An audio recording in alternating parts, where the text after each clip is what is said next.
Hey, happy Saturday. What's going on, everybody? I hope you're all having an amazing weekend. It is great to see you guys here. Thank you guys once again for joining me at the cafe today. Today, guys, we're looking at a cold case again, going back to 1989. Mrs. Jennifer Lynn Fay went missing from Brockton, Massachusetts in 89, guys. Still unsolved. 2024. It's a long time, guys, with no answers. So hopefully, us making a little noise about it, maybe we'll bring something to somebody's memory or get it seen by somebody, and maybe it'll help. Who knows? I can only hope. But you guys are a big part of that as well. So thank you all for joining me and being here today while we do this. So without further delay, let's get this showboat on the road. Here we go. Here we go.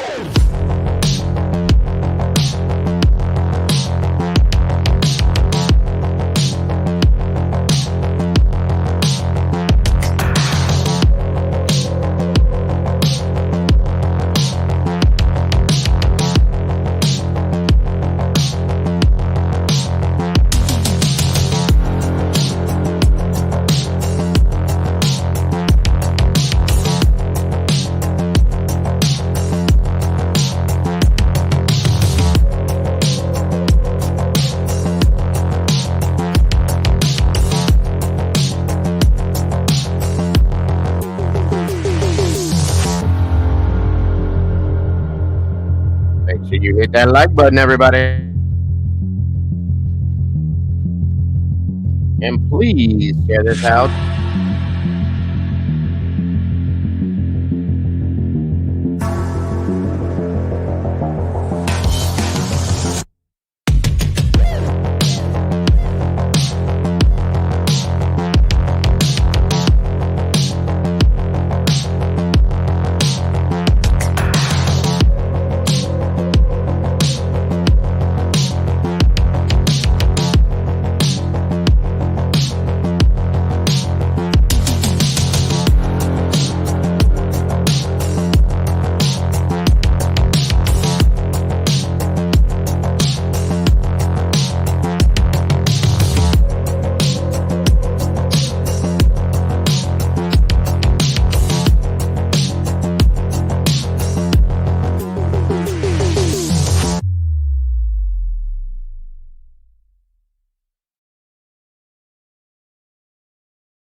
All right. Welcome back, everybody. Thank you for joining us today. I appreciate you very much.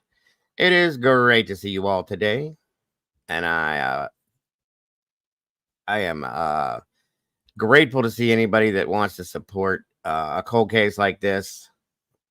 It's been a long time since 1989, and we really do need to put some attention on this to try to get this seen and heard again, and make some waves or something to people, have people looking at this. It's been a long time, guys. 89 to now. Come on now, and nothing. The families of these victims that have to deal with these cold cases, it's just horrific to me. So let's try to do something with it, talk about it a little bit, present the case, bring awareness to it, and let people see it. And maybe it will help in some sort of way. I can only pray, and we'll see what happens. We will see what happens. Come on in, guys. Grab a seat, get comfortable, and let's do this if we can, please. Guys, make sure you share this out to whomever, and whatever you think would be interested in listening to this with us. And please make sure to hit that like button when you come through the door, if you will. I appreciate that very much. We, of course, got to try to get this in that algorithm so that everybody can see it and not just us. That's the important thing. So let's do that too. Come on. Happy Saturday, everybody. It is August 17th, 2024. This month is heading towards the end real quick, guys. Real quick. It came and went super fast. I'm kind of surprised. Crazy, crazy, crazy, crazy. It looks like we have 14 people in here today. We got 21 likes though. I don't get it, but okay. Such as it is. Keep on hitting that button if you will. Come on, come on. Speaking of which, let's see who we got in here. Looks like Doodlebug's in the house as always. Thank you, Doodle, for being here. Park you. Welcome back to you. Skits, music, and crime. I love the name. Welcome back. Good to see you. Leslie Petrolakis, thank you for being here. Chopper's in the house. Great to see you. Great to have you here. Fark you again. You get a twofer. Seen you twice, so I don't know why. Miss Sherry Wisdom speaks in the house. Good to see you, Miss Sherry. Thank you for joining us. Moni in the middle. Thank you for joining us, Moni. Great to have you here. Great to see you. Miss Leslie and Billy's in the house. Good to see you today. Noel, welcome back to you. Miss Kimber on vacation, still jumping in here. Thank you, Miss Kimber, for joining us. I appreciate you very much. Good to see you and hope you're being safe out on them roads. Miss Debbie Clark, great to see you today. Great to have you here. Steven's Adventure, always a pleasure. Good to see you. Alicia J, welcome back to you. Good to see you today as well. Mystic Butterfly, always a pleasure too. Thank you for joining us. Let's see. Salty Sleuth in the house. Good to see you, Salty. Thank you for joining me today. Appreciate you very much. Lozy 2007. Hello and welcome. Good to see you.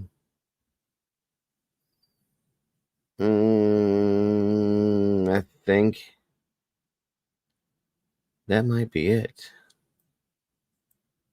Miss Brandy B's at top there. Hello, Miss Brandy B. Welcome back to you. Good to see you. And Andy Rose. Hello. Welcome, welcome all. Doc Holiday's in the house. Doc, good to see you. Thank you for joining us. Steven's Adventure. I think I've seen you, but hello again. Miss Cynthia, IGG Ancestry. Good to see you as well. Mr. Brian, hello. How are you? Good to see you today, Bra Guy. Just call me Lorraine. Miss Lorraine, I can do that. Hello and welcome. Thank you for joining us. I didn't, Noel. That's horrific. Never fails, never surprised. Sad, sad step. Somebody's always trying to do something. Thank you, Miss Sherry. Appreciate that. Mr. Brian, thank you already, sir, for the $1 super chat. God bless. We appreciate very much. And thank you again, Miss Sherry, for that. 2 hellos today because you forgot me yesterday. I'm sorry, Park Q. I didn't mean to. If I did, I might not have just seen you. That's all. Sorry, I've been tired for the past few days. I ain't been sleeping the greatest, so that's probably why if I did. So my deepest apologies.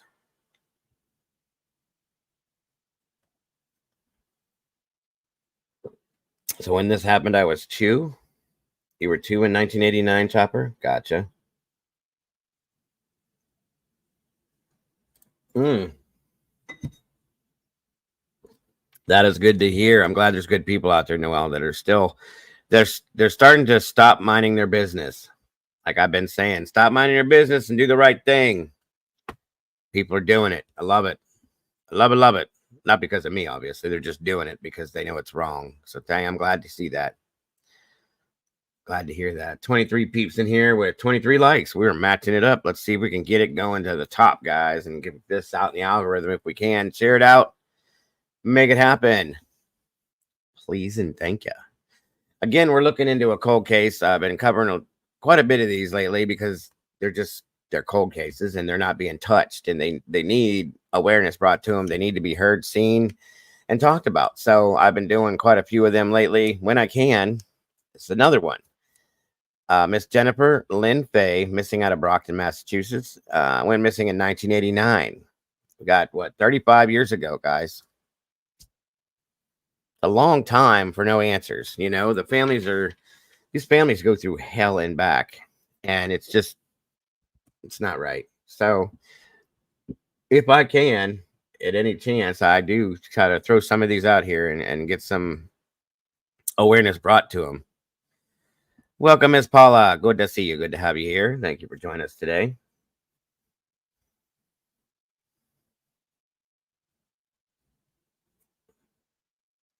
Come on in, everybody. I'll see if we get a few more people in here before I get rolling. Don't know if I will, but hey, it's okay.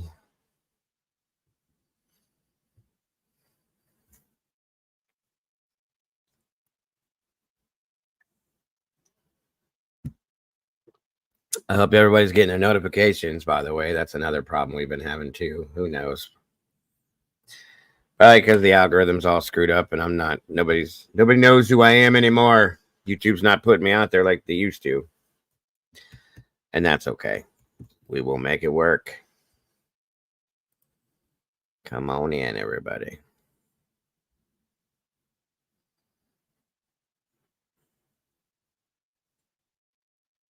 Thank you, Doodle. Anybody that's interested possibly in getting some cafe merchandise, check out that link right there. We got all sorts of things in there.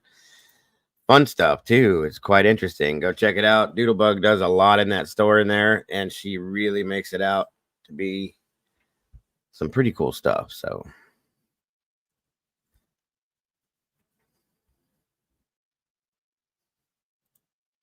yep, your state for sure. You were born. There you go. You're just a baby. Always, Moni. Always. I can't complain. Well, a lot of people have said that they aren't getting their notifications either. I don't know why, but that's, it is what it is. When they find out, they jump in here as soon as they can, but that's not your guys' fault. That's YouTube's fault. So, calling Mr. Hammond now, the farmer from last night. Okay.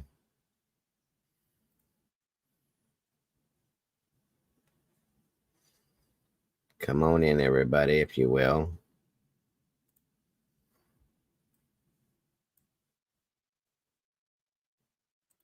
Let's see here.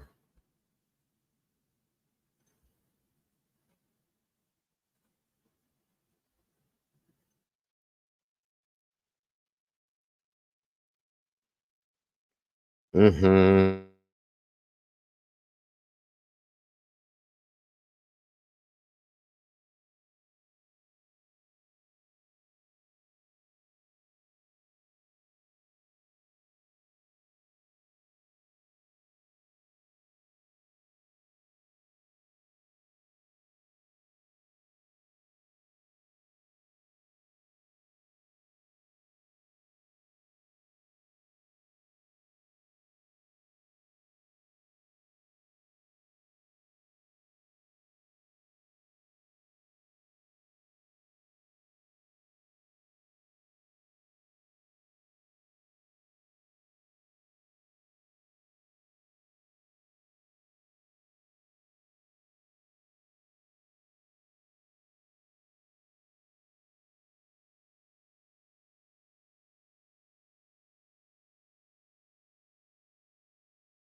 Come on in, everybody. Grab a seat. We got 44 peeps in here and 33 likes. You guys are matching it up pretty quick here. Thank you guys so much for joining us.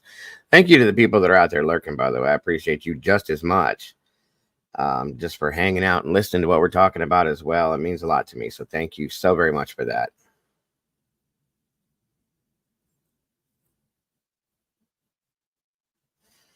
Means a whole lot. It really does.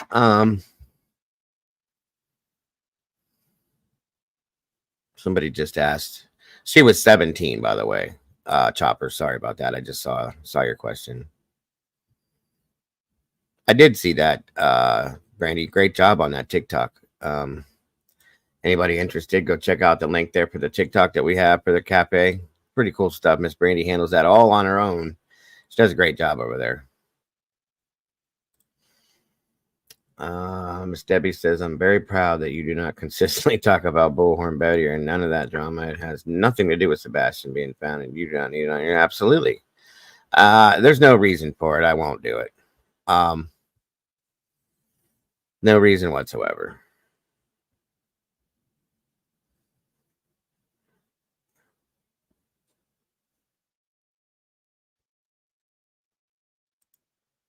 Thank you, Doodle.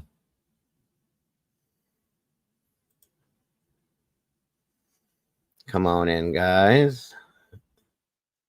Show you guys one of my new intro songs or outro songs, possibly, that one of these amazing community members, one of my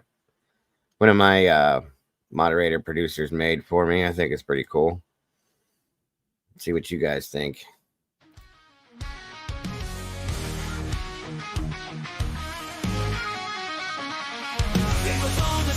Typing at the speed of light, hunting down the shadows, bringing wrongs to right, digging deep in the data, facts sharp as a knife. With every single story, he's fighting for a life. A voice for the voiceless, he won't stay quiet. Daniel's got the fire igniting the fight. True crime revelations shining through the night. With every victim story, he pulls at the strings.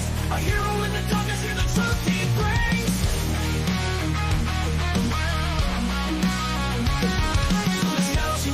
Streaming loud and clear, cracking cases, open hearts filled with fear. Thank you, Cynthia.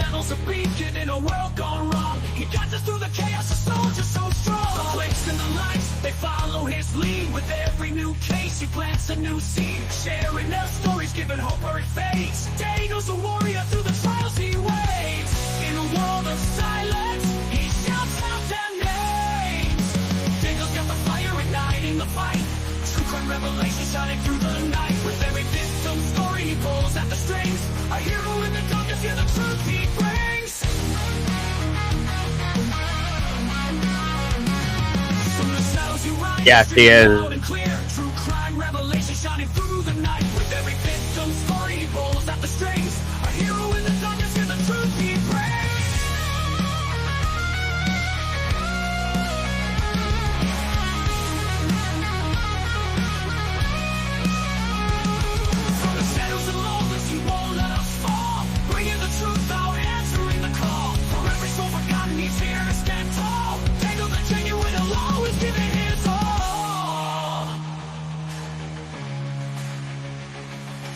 Daniel's got the fire igniting the fight. True crime revelation shining through the night. With every victim story, he pulls at the strings. A hero in the darkness, hear the truth he brings. Hear the truth he brings.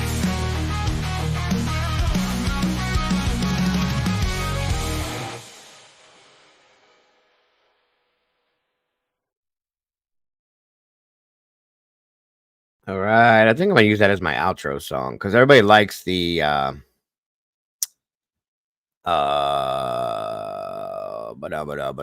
including myself. Of course, manifest is the intro typically that I use to bring manifest it is what it's called to bring us into the show, and then the intro song is called Danger Snow. That is what the whole thing is with the bass line and all that. That's everybody loves it, but I love truly that song, The Voice for the Voiceless, that was made for me. So I'm going to use that as my outro, I think, as we're leaving this show. I think it's really cool. She did an amazing job on that. So I like it. I like it a lot. She's very good at that. She made Doodle 1. She made me 2, actually. The other one's a little heavier, but which I love, of course. I'm a headbanger. The first song hurt my head, but this song is okay, Chopper. Welcome, Miss Sarah. Good to see you today. Oh, I'm so sorry. Welcome, CZ. Good to see you as well. You gotta love this. The one thing I did say yesterday, I was talking about AI. It scares me, and it does, but it's given us the options to do these types of things now. You know, she did an amazing job on that. She's very talented with that kind of stuff. The other one she did is just it's a little heavier. Still a great song. Give me a second here. One second, everybody. I'm sorry. I'm trying to find something here. Uno momento.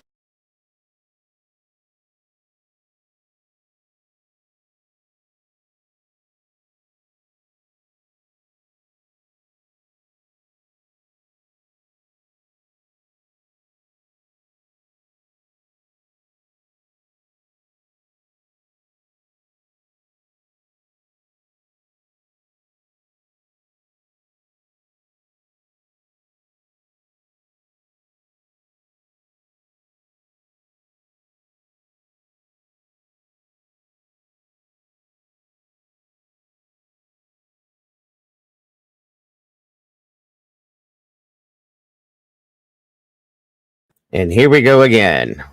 Gotta love it. Gotta love it. Gotta love it. T Silver 757, welcome. Why is it that it is coming out that you scanned a prior community or you can't? I sure will. Sure will. Once again, hey, good golly, Molly's in the house. Good to see you. I absolutely will comment. Thank you for asking that question. I appreciate that, T. So most people that know me know that I came from a drama community. I did. When I first came out here, I started off in the drama community. No, it's okay, Doodle. I like to get in front of these things. When I first started, it was due to, I guess you could call them internet bullies. They would go after people, attack people. They were just not nice to people, period, right? So I watched it on YouTube from this side of things, from like your guys' sort of side of things, right? And it was like, good God, why do people allow for this stuff to happen? Why? So you can't really complain about it or talk about it or say anything about it if you're not going to do anything about it. So I started a little channel it's about 3 years ago. And there's a few people that are here with me in this community now that came with me from that community. Miss Brandy is one. This lady here. Miss Gina, she was over there too. But anyway, so long to short. I don't want to go on for hours, but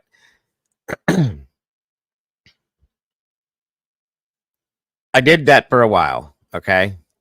And it was just it was ongoing. It was ridiculous stuff. People that over there do things to people that just don't make any sense to me. They order pizzas and send them to their houses, send diapers to their houses.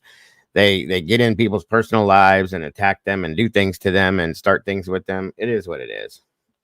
So I did it for a while, and I have a great, very good group of people that I'm very close to from that community still that I would do anything for.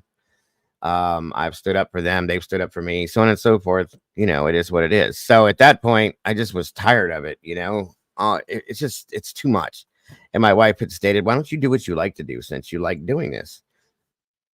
Okay, go into the true crime stuff you've been doing. Cause I was doing it with notebooks and pens, you know, before the computer thing. I'm like, yeah, okay, I'll try it out. And I loved it. And here I am now, you know, this is 3 years later. So that being said, there's people that are claiming that I was kicked from that community. No, I wasn't. I left and I still stayed in that community, and still do pop in and out of over there. This is time consuming. This takes up my life, you know, but I still go over there. I still talk to the people from over there. I just don't get involved in all that craziness anymore because it's just not worth it. It's ridiculous. It's nothing but drama. And even the people that I was associated with, you know, that I was friends with over there, have backed away from it because it's ongoing. It's ridiculous. There's one specific person that has been attacking people and hurting people and lying on people for years over there. Okay. And that's what happens, you know. So anyway, because I left and I don't go over there anymore and I'm not involved in all that kind of stuff, they can say what they want to say. Let them say it. I don't care. I know what the truth is.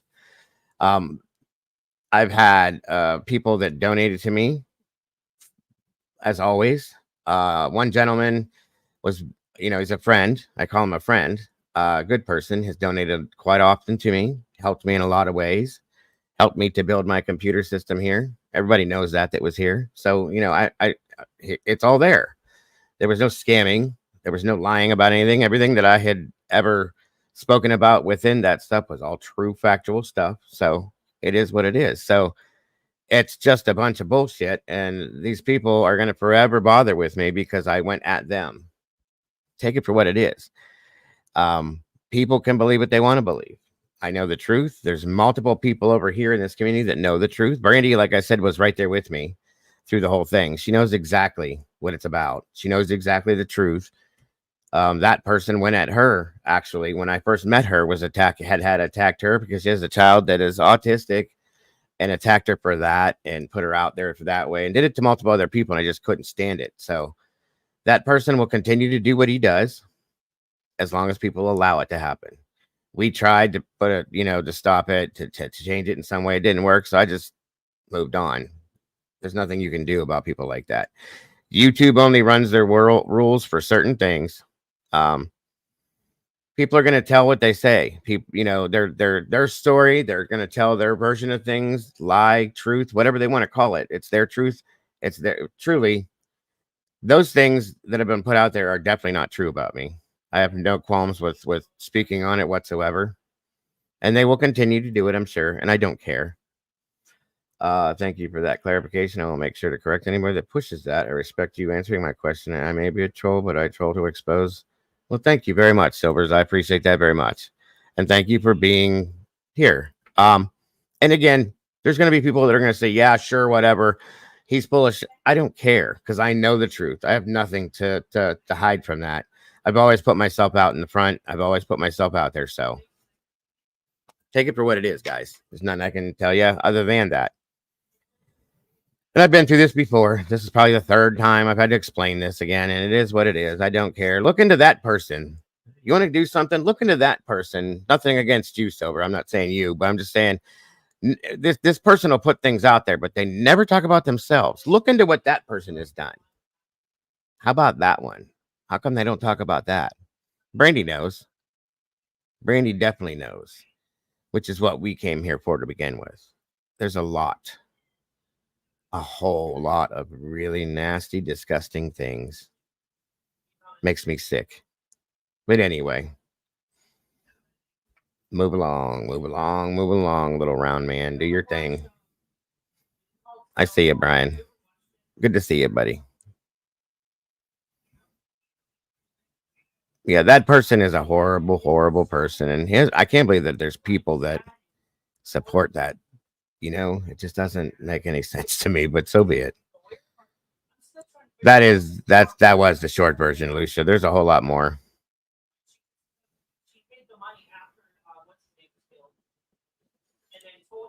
I troll Silvers on the Oh, yay. That I want to say I appreciate that, T Silvers, because it is bullshit.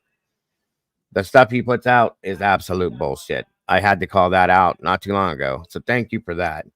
Somebody, especially with the cases that he's covering it on, somebody's got to see it for what it is. That's not right to these families and the victims at all. Thank you for that one.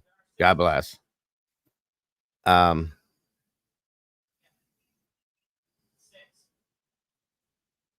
Thank you, Cynthia. There's always going to be people out here that are going to try to tear people down, guys. Sadly, it just happens. Nothing you can do about it. Thank you very much, CZ. I appreciate that very much. Like I said, guys, you believe what you want to believe. Follow what you want to follow. I'm never going to tell you not to. Just let me promise you that I have nothing to hide. I have nothing to hold back. They even made up a story. Hey, Crazy Linda, good to see you. Here's a good one, guys, and he'll continue to do it. They made up a story that one night I told my son, I sent my son to bed without feeding him and was starving him, my autistic child. I think he was 15 when this happened, right? Because they heard me talking to him. He came downstairs. He was supposed to be in bed because he had school the next morning. And he's always done this where he'll get up in the middle of the night and try to come downstairs when I'm still up. It was like 11 o'clock at night. I said, no, Caden, you had dinner at 5. You had some kind of a snack or something after. That's just what he always did.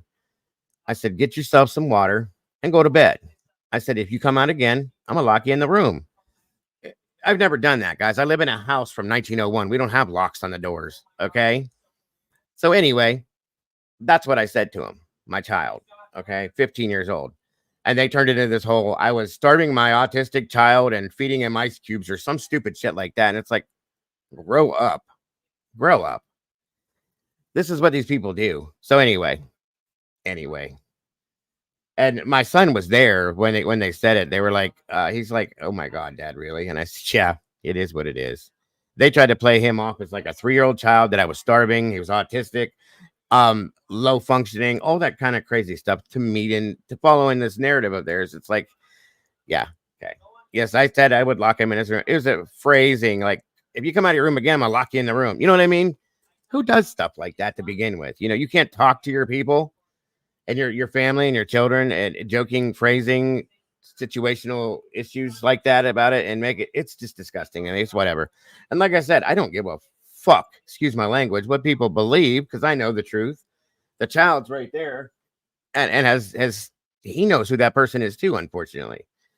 That person has harassed my wife at her job, my family members. This is what they do. This is what they live for, guys. Meanwhile, their life is a complete mess and shambles. They've dealt with child services, see, I think it's called CPS there, again and again and again and again. Leave me alone. Go figure out your life before you can come to me with that shit. You know what I mean? Congrats, Miss Kells, for 13 months. Hey, that's awesome. I love it. I love it. Congrats. It's a long time. A year and a month. That's awesome. So anyway, these people go to the ends of the earth to make others miserable because they are so miserable within themselves that, you know, misery loves company. Mr. Brian just gifted 5 memberships. I can't even see it. Hold on. It looks like... Where'd it go? Midwest was gifted. Susie Q. Tootsie Pop Port 30. IBK. Ms. Michelle. We're all gifted True Crime memberships. Thank you so much, Brian. God bless. We love you. And welcome to the sauce, all of you new meatballs. We appreciate you so very much.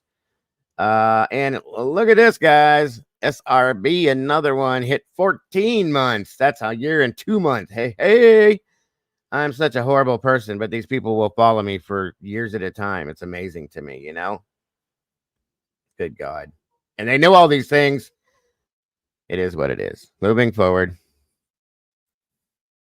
Brian's ramble. Did you do it again, Brian? No way. Yes, you did. Good gracious, Brian. Calm down. Again. Gifted 5 more memberships to Miss Crazy Linda, Chelsaurus Rex, KDP, Sleuth Cat 77, and All in Tanks. I love these names, by the way. Congrats to you guys. Welcome to the sauce. We got 10 new meatballs floating around the sauce with us today while we get ready to spill some of that. Thank you so much, Brian. I love you to death, my friend, and you know that. Brian has been here for quite a while, guys. He's an amazing person. He really is. And thank you, Miss Kells. I appreciate you very much. Thank you too, Mystic. I love you guys so very much. Moni will be 9 months and 5 days. I can't believe that already. Wow. That's awesome, Brian. God bless. I appreciate you so much, buddy. That goes for all of you guys. K-Dips in the house. Thank you for joining again. Good to see you today. I used to tell my kids to go play in traffic. I know. They were just trying to find something because I was calling them out on all their stupid, ignorant, nasty things that they say and do to people. Had to find something with me. Remember that, Caden? Huh? Remember that when Fat Isaac tried to say I would starve you and said I was going to lock you in the room and feed you ice cubes? Are you talking about Fat Hippie? Remember when he said that, though? Yeah.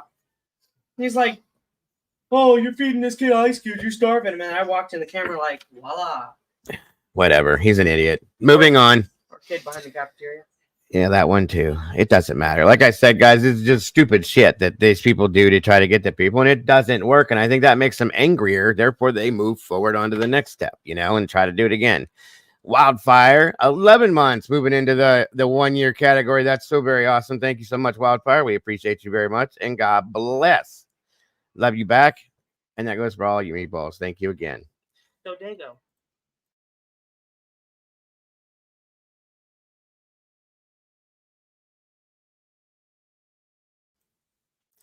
I know. Doesn't he look like he was starved, Lucia? Honestly, he's bigger than I am. Right. Yeah, starved he was. People are just stupid because I control my children's eating habits because of his ADHD and the, you know, being on the spectrum and stuff like that. He'll eat all day and all night because he's bored. You can't allow that as a parent because it's not healthy. So you ate your dinner, you had your snack. You're supposed to be in bed because you got school. Go to bed. Quit looking for excuses to be up. So no. Jesus God, these people make me nuts. It's hilarious though. It is funny stuff. So Silvers, or can't remember what your name was, buddy. Justice Jane, welcome and happy Saturday to you as well. whatever channel that was, you said that you called out Silver's on the scene. There's your answer, and thank you for asking. I'm glad you did ask me. Excuse me, I had heard people were talking that crap again. So that's what everybody says, Book Princess. Thank you. I'm very proud of them. Thank you, SRB. And thank you, Miss Sherry. Very much. Appreciate that. Again, guys, anybody that does donate to these links, the money from these links goes to paying the bills for my StreamYard, for my YouTube, for the things I use to do this. You know, on occasion I'll say, hey, this money is going to help him for something or this or that.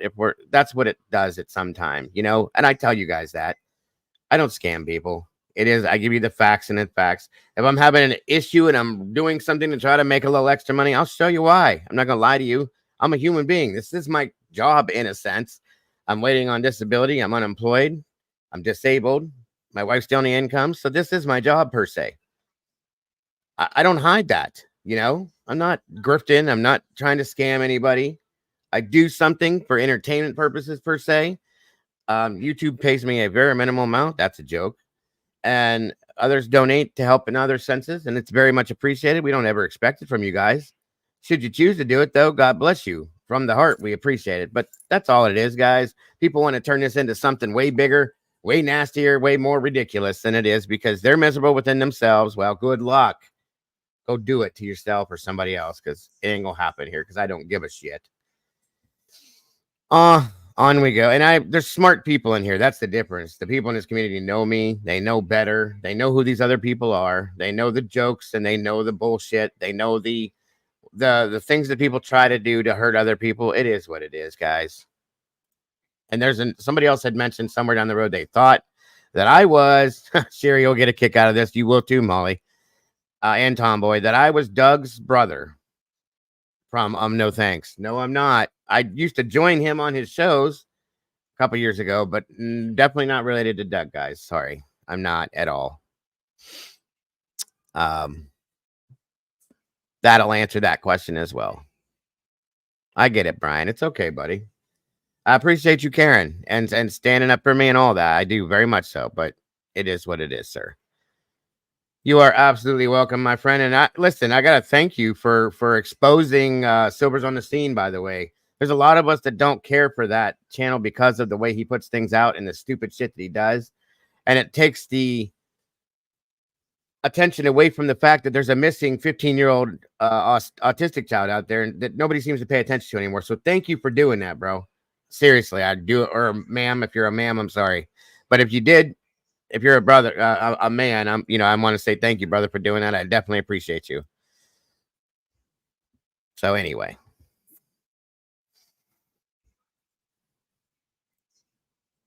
They thought I was related to Doug. They thought I was his brother, Tomboy. How about that shit? With Doug. Good God almighty. We need to do a stream on all the nonsense people have said, make it a parody. Absolutely. You know what? That's a good idea, SRB. Thank you, Jilly. And God bless. I appreciate you being here. Glitter. Good to see ya. Yeah, that's what I said. Do I look like that guy? Come on. Honestly, do I?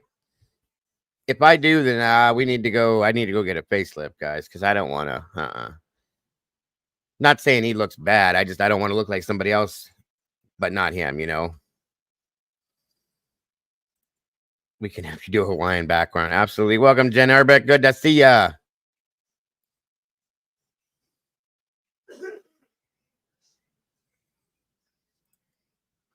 Oh, yeah, that's a fact. I have one of my mods, T Silvers, is a troll. He's been here he's my own personal troll. He's been in here forever, and I love him to death. So there's good trolls out there. My stomach hurts from rolling. That's what I said. I don't know how. Where would you get that idea? I used to join him on his shows like 2 years ago. You know what I mean? So I'm doing good. Jen, how are you? Yeah, that's what they thought. When I first started in true crime, I was still new, a little wet behind the ears, and I would go over there and hang out with him, and he showed me some stuff, you know, and taught me some how YouTube works and stuff like that. I'm appreciative of that. We would just have conversations about the different cases, Summer Wells and Kylie Rodney and a few other ones. So then things happened and we went our separate ways, and here I am. But I'm definitely not related by any means. We are not related. No, no, no. But anyway, guys, thank you guys for joining. We got 72 peeps in here with 59 likes. That is so very amazing. Thank you all so much for joining us.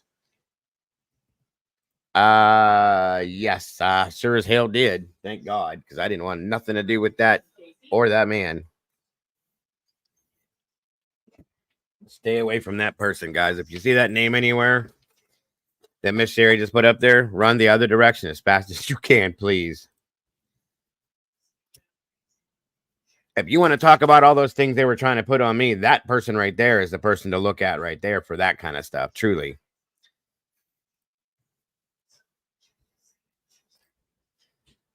You're not missing nothing, Moni. Don't worry. And guys, please don't forget to hit that like button as you come through that door. Today, guys, I have a series I started that I'm going to start labeling it as what it is. It's the cold case series, okay? There's a lot of cold cases out there that have not been touched in a long time. The case we're looking at today is Jennifer Lynn Fay out of Brockton, Massachusetts. She went missing in 1989. There hasn't been anything really touched on this case in a long time. 35 years, you guys, and there's no answers. I have problems with that, okay? So that's why we're looking into that today. And there'll be a lot more of these that I throw in here, but it's part of a series that I run as the cold case series is what I'm going to be calling it. And that's why it's all up there tagged cold case. Yes, Glitter, that one. What was your first true crime case that I covered on YouTube? Guys, we can do a Q&A if you want to ask me questions. I'll give it to you. I don't care. The very first case I covered on YouTube, I'm going to have to say it was the end of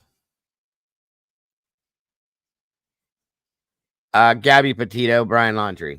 And then I went from that directly into Summer Wells. And I covered all of Summer Wells for a long time. Then I did Kylie Rodney. And then in between, I used to run 5 cases at a time, you guys, believe that or not. Things have changed so much with these cases, though. Do you need to add solder case? That I don't know what you mean, Molly.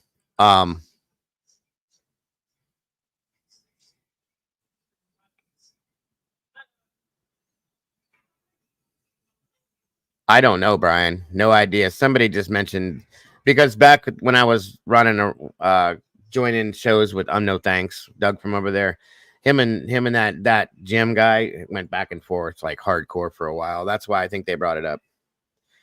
Eli's mama, welcome.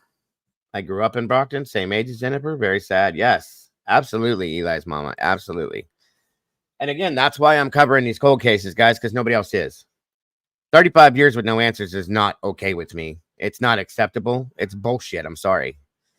The solder case, it's a good one. Yeah, okay. Yes, I know what you're talking about. Thank you, Paula. So anyway, I started off at the end of Brian Laundrie, Gabby Petito. I can remember Crazy Lynn, and I appreciate you being here. I very much do. So like I said, I went into Kylie Rodney. I was in that one hard and deep. That one bugged me. And also I was covering Quentin Simon's case. Summer Wells still. Then Idaho 4 hit. Sebastian. There was other smaller cases. Debbie Collier, or Collier, however you say it. I covered hers, pretty heavy too. I'm still unsatisfied with that one completely. A lot of missing cases in between there. So I've been going at this for in October. I think it's 2 solid years. I've been out here for 3 years. Brandy and Miss Gina and a couple others have been here with me for 3 years. Followed me over from the other platform. I actually did a story on DB Cooper. I used to run something called the Midnight Series, and it was based on true Hollywood movies that were based on true crime, true stories, right? There was a lot of them, and they did make a made-for-TV movie about DB Cooper, and I did cover it long time ago. It's in my old playlist if you guys go back and look at it. And I can go back and do it again, Chopper, just without the movie. I can do the whole story by itself. I have no problem doing it. Throw me an email and remind me. I absolutely will. You're fine, Brian. You're fine. You're fine. You're fine. The past is the past. We're in the now, sir. People have their days, bad days and good days, and we love you here, and that's all that it takes, okay?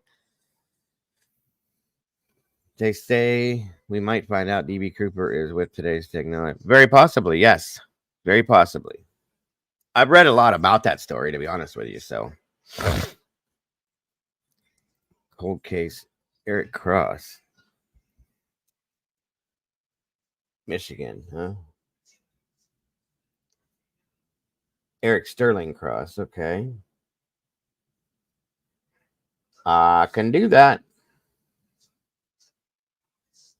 And if you guys have know of any cold cases that need to be looked at, you know, I recently did Maura Murray. I've done Crystal Rogers, quite a few other of these cold cases. I'm turning it into a bit of a series, like I said, because they need attention in a bad way, guys. Anything that's gone on for 35, 40 years. I've even got a couple I'm looking at that are 50 and 60 years old with nothing. Maybe new technology can bring something. Who knows? But I wrote that down, that Eric Cross case. I will be looking into it.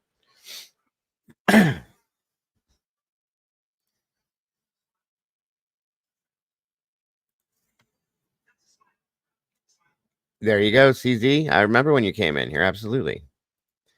And I appreciate that you're still here. Yeah, that case broke my heart. Sunshine. It did a lot of us, honestly. Very sad, sad situation. You are absolutely welcome, Miss Jilly. You do what you got to do, Miss Paula.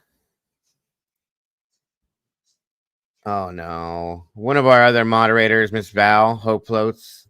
Miss Sherry says her uncle passed. So, guys, if we can please say a prayer for her. In fact, what I'm going to do right now, guys, real quick, if anybody would stop typing, I want to take a moment of silence for her uncle and say a prayer, guys, if you will, please. And I will be back in a moment with that.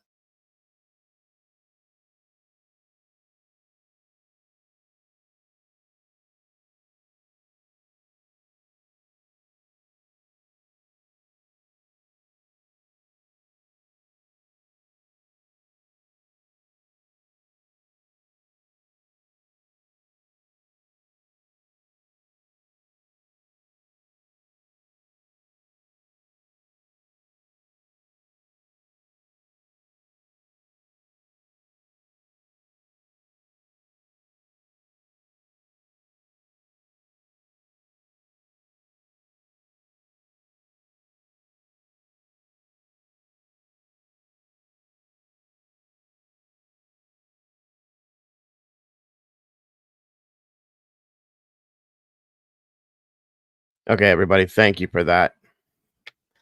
Again, a moment of silence and a prayer for Miss Val. Hope floats for her uncle who just passed, sadly. I hope you're okay, Miss Val. We love you. God bless.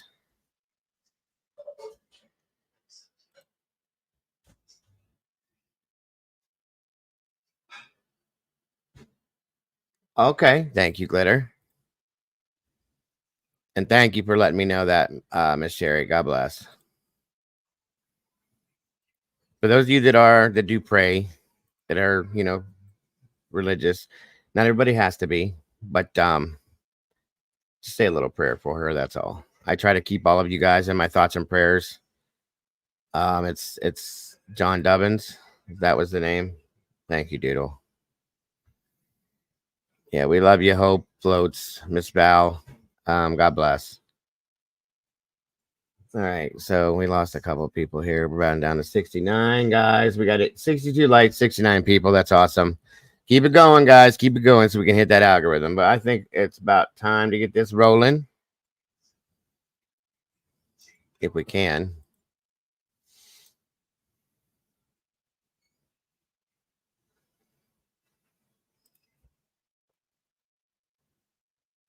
It's like it's raining out now.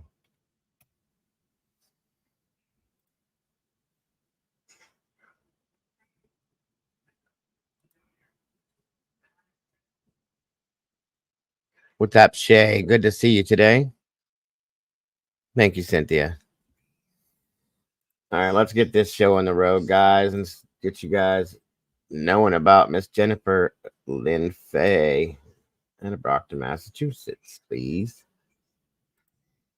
Now, this is old, okay, so I'm not going to be able to show you the way I do a lot of these things. So I had to find a mixture of different things to put together on this. It's kind of hard.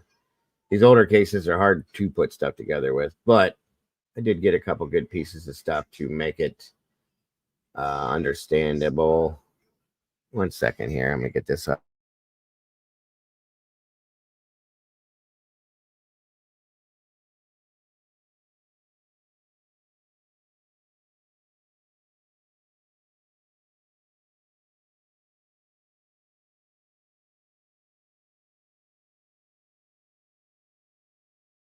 Okay, this first piece comes from Cat Fitzgerald. This should give you the gist of it, and I have a couple more to put it together with in an interview interrogation. So I want you to see this too. Stephen Mitchell Adams, Tahlequah, Oklahoma, missing since. If you can put my email up, and Chopper, send that to my email, please. That way I have that, and I can look at that as well. Thank you for that. With this here, please give me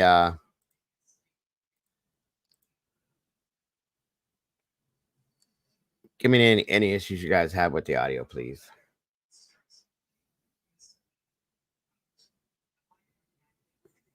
Hold on, Chopper. I'll throw it in here for you.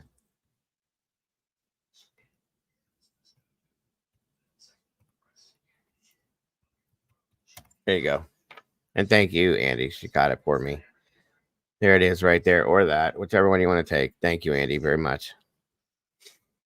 Yeah, throw any of that kind of stuff you guys have, cold cases or anything, even current stuff, if you want me to look at it. Throw it in my email. Put on the tag of the email who you are so I remember from chat if your name is different, and we're good to go. Thank you, Chopper.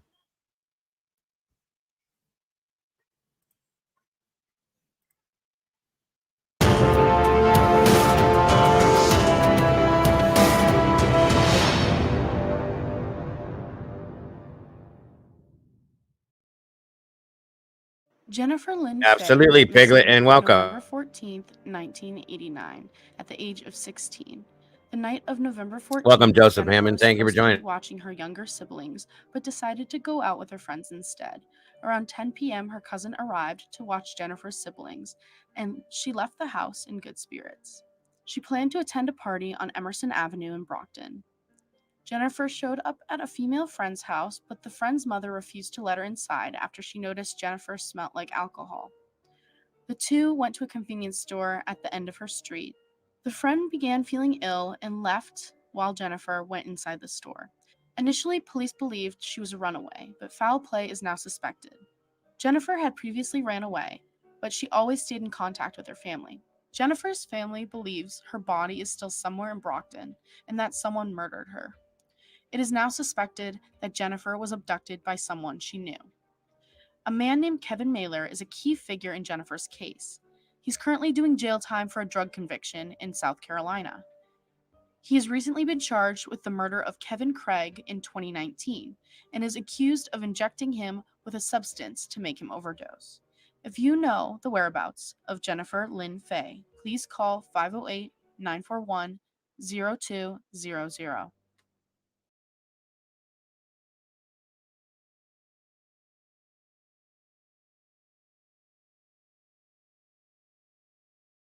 Okay, so that's how we can kick that off.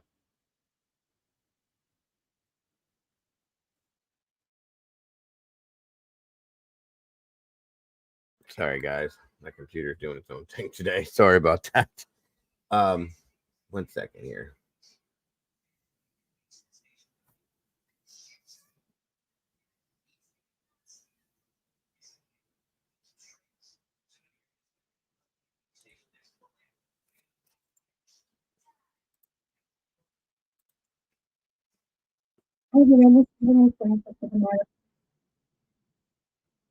All right.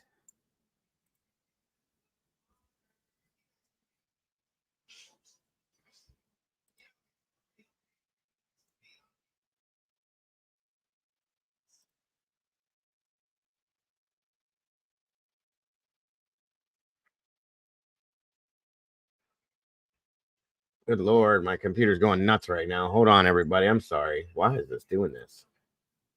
Jesus.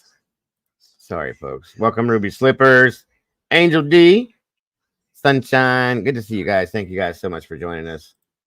Appreciate you very, very much. I hope you're having a great day today. Hold on, guys. It's doing all doing all this weird stuff. This is weird.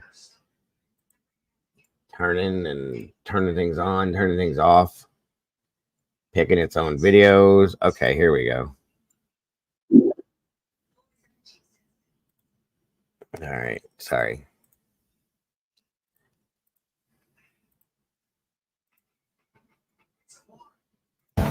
Tonight, new hope for the family of a Brockton teenager who disappeared in 1989. A key figure in the Jennifer Fay investigation has been charged with murder in an unrelated case in South Carolina. Boston 25 News reporter Bob Ward has been featuring Jennifer's case on New England's Unsolved for decades. Tonight, Bob shows us how private investigators and a national true crime podcast helped turn up the heat. Exactly. It's time. It's been too long. Jennifer Fay was only 16 years old in November 1989 when she disappeared from her Brockton home. Now comes word that this man, Kevin Malor, a career criminal who in 1989 lived in Jennifer Fay's neighborhood, is charged with murder in South Carolina in another case. I'm not shocked at all that he was charged with murder. I'm more shocked at how long it took for them to realize that this is who he is. Kevin Malor is already doing time on a drug conviction, but he's now charged with injecting another man, Kevin Craig, with an unknown substance, killing him. The potential motive to cover up their roles in the 2019 disappearance of another woman, Faith Roach. Chaos and crime seem to follow Kevin wherever he goes. Massachusetts private eye Charles Castro has been working the Fay case for 20 years. He's long had his sights set on Kevin Malor. He is a prime suspect, I'll put it that way. South Carolina authorities first considered Kevin Craig's death an overdose, but things changed recently when the national true crime podcast, Barstool Sports' The Case, took on Jennifer Fay's disappearance. Stephen Robinson was the executive producer. As a result of Kirk Minahan, the host of the podcast, asking some questions, drawing attention to it, police reopened the investigation into Kevin Craig's death. And just yesterday, they were able to bring murder charges against Kevin Malor, who, again, we suspected of being the last person to see Jennifer Fay alive. In a statement, the Plymouth County DA's office said it is aware of Malor's South Carolina arrest. Yvette Aubin hopes Kevin Malor might soon finally reveal what really happened to her sister. I don't know if he's even talking, but it would be nice if he did. This November, it'll be 33 years since Jennifer Fay disappeared, and this year, for the first time in a long time, her family believes they may be close to finally getting some answers. In Brockton, Bob Ward, Boston 25 News.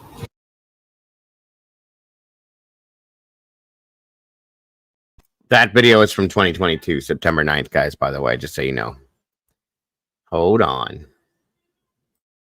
I'm here at Waldo Lake today. This was a search at Waldo Lake in the area up here of where she went missing, where they did a search possibly for her in the water here.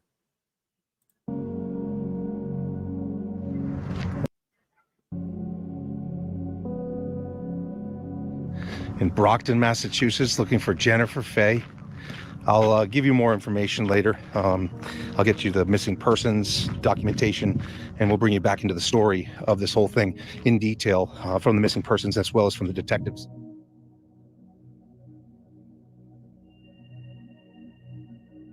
Thank you, Cynthia.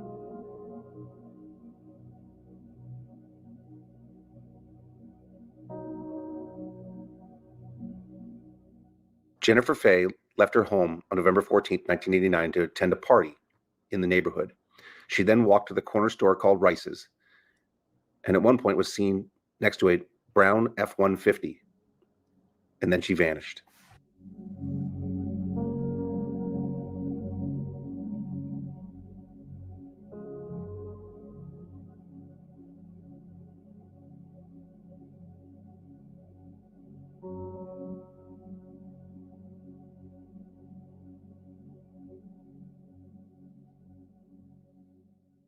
Jennifer's mother and sister have never given up hope.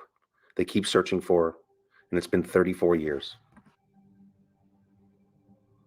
The number one suspect in the case was always Kevin Malor, who was called Boston. He owned a brown F-150 that seemed to disappear at the same time.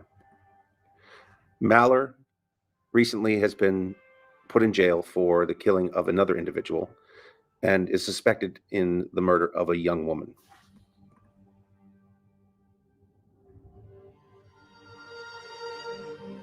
This case has baffled investigators for years, but recently, Tom Soretta, a private investigator, brought to light the brown F-150 that used to sit in Kevin Malor's driveway. Kevin lived in the neighborhood, I believe off of Broad Place, right down the street from Jennifer Fay's home.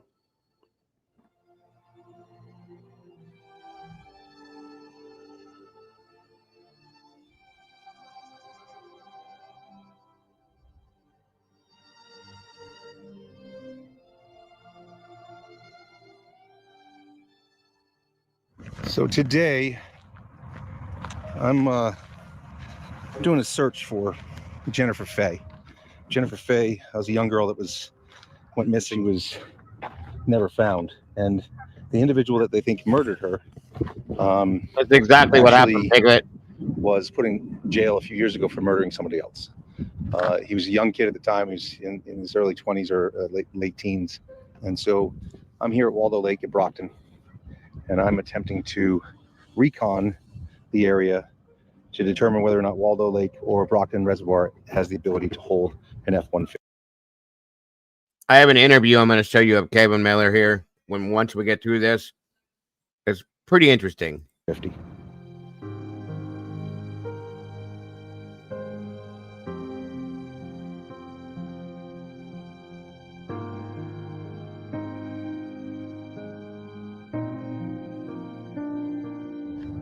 Because this is probably the closest body of water from what I see on my mapping.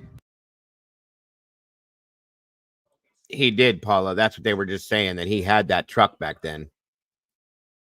From the house of Jennifer Fay. And just so you can see if you can see that. So Emerson Ave and that section over there, Spring Street, Emerson Ave, is where the suspect and Jennifer Fay are from. And this lake, you'd have to go straight out, take a left on Harrison, come across, and then go down Central Street and directly into the park from Harrison Boulevard off of Oak. So we're right on the Avon corner. We're near the Brockton Reservoir. That's that side over there. And on this side is Waldo Lake.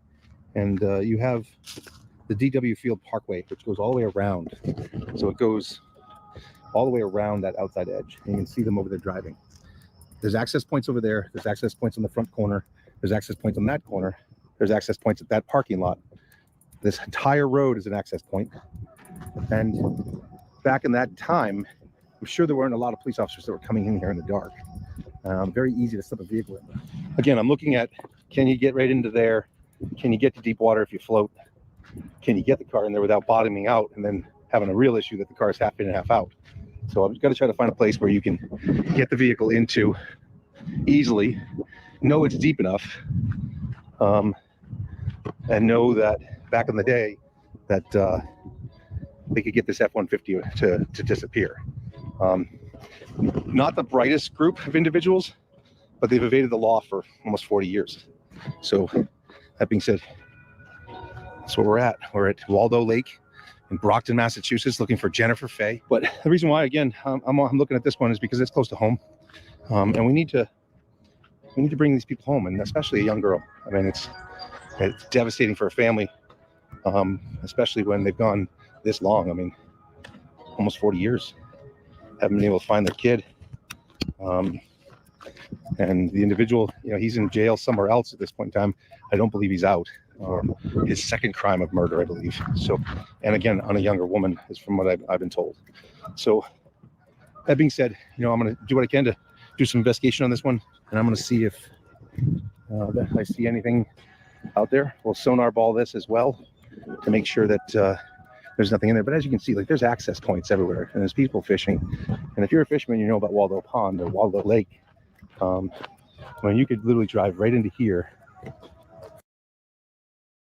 Would it help if I pause it for a minute, Murky?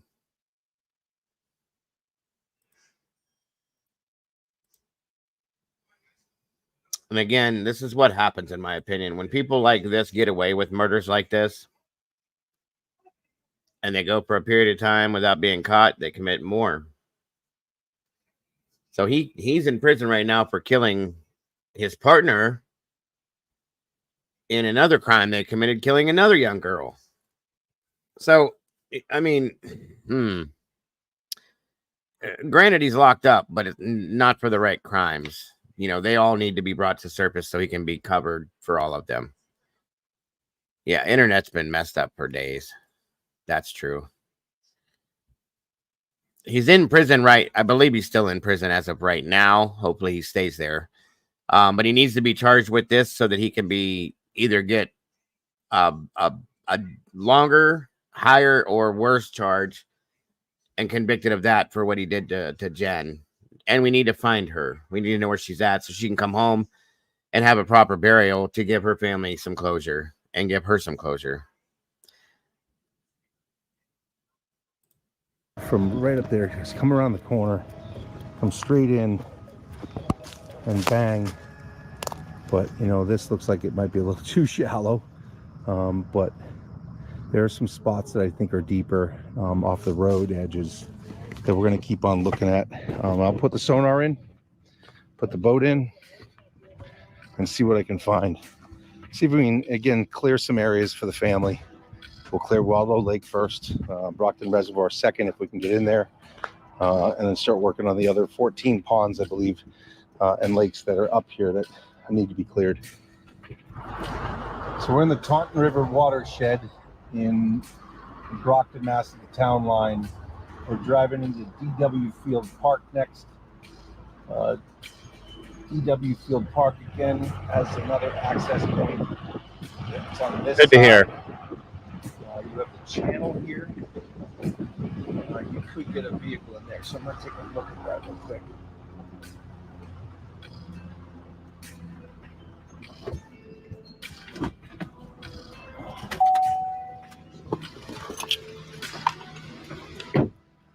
Again, looking for easy access points. Back in the day, He's looking for access points here on the riverbanks and stuff to see where if there was a spot where the truck could have been put in the water. would have looked different, but this is a pretty deep section right here. So I'm going to sonar that. Definitely drop off into the abyss. But this section seems to drop off pretty good. I don't know if you get your car through here, but I mean, it is an F-150. Probably none of this would have been here. And again, these trees have been here for a long time. So, but it's pretty, gets pretty deep in this little channel right here. So I should probably check that.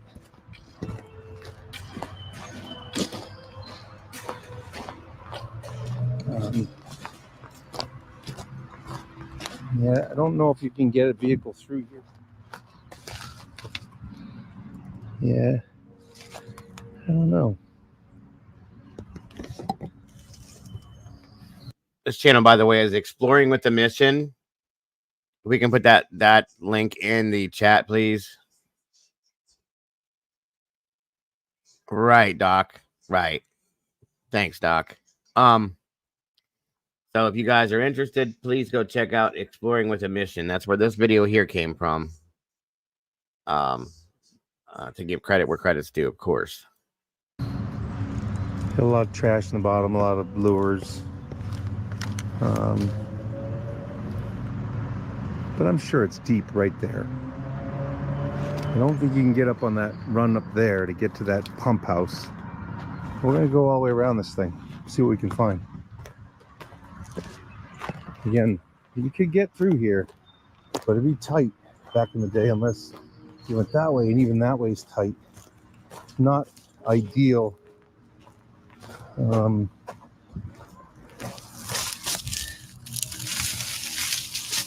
know. Well, let's check it. I'm really interested with this.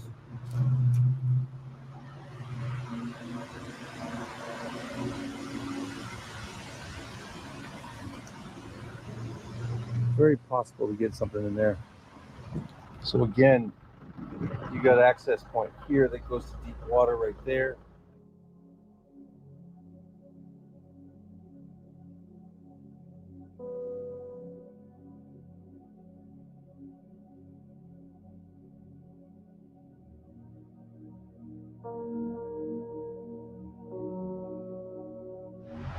There's gaps in the trees that you can get a vehicle through, so we're gonna have to check it.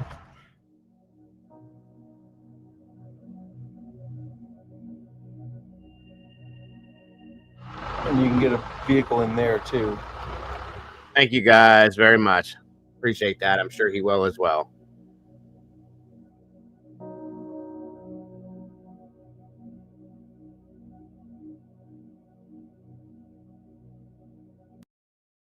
I'm guessing so that you guys will understand what he does a lot of is a lot like what Adventures with Purpose does. Same type stuff. So just to give you guys, it is a decent channel. I've watched his other stuff too, just to give you guys an update as to, or an idea as to what this guy does. This video was done March 30th of this past year, 2024. So just a few months back.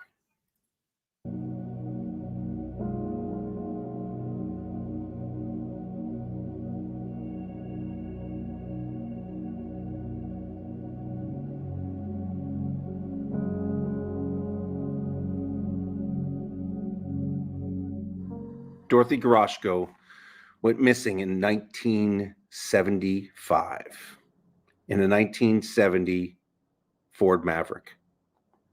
She's been missing for 48 years.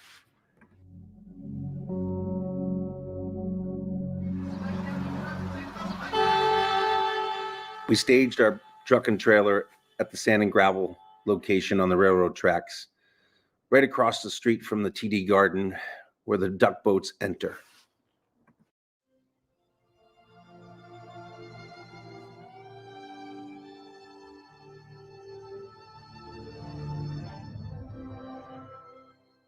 Right away, we began to find vehicles underwater in the Charles River, right in the location behind TD Garden, which used to be called the Boston Garden, where Dorothy went missing and was last seen at the penalty box, a bar and grill right next door.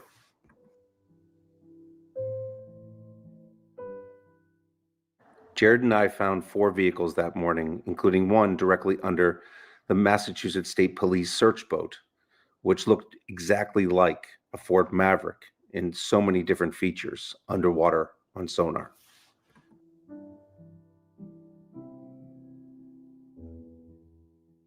We then moved over to Jamaica Pond, which was a location that the family wanted us to clear.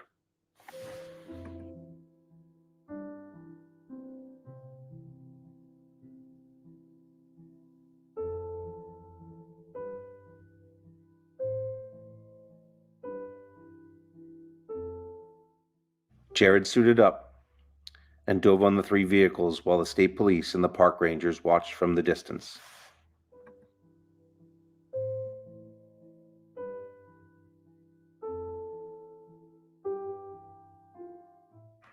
We then drove to Brockton, Massachusetts.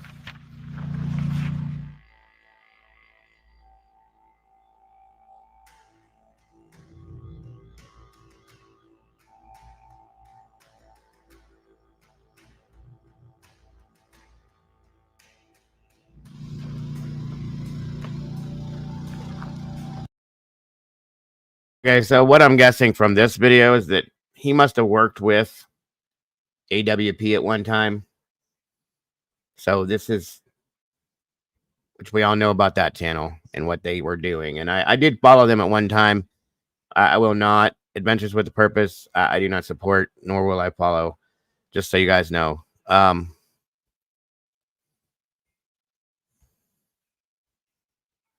Right.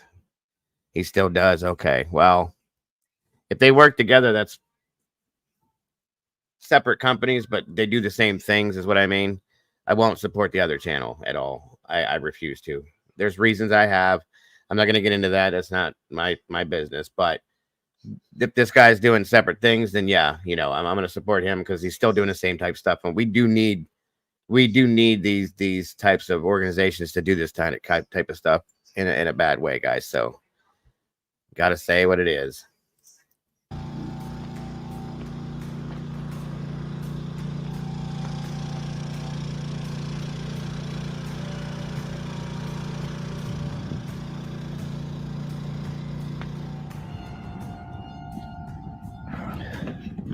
Thank So you, we're doing SRP. the Jennifer Fay case, and Jennifer went missing in 1989. She was 16 years old. This is a pond called Spring Pond.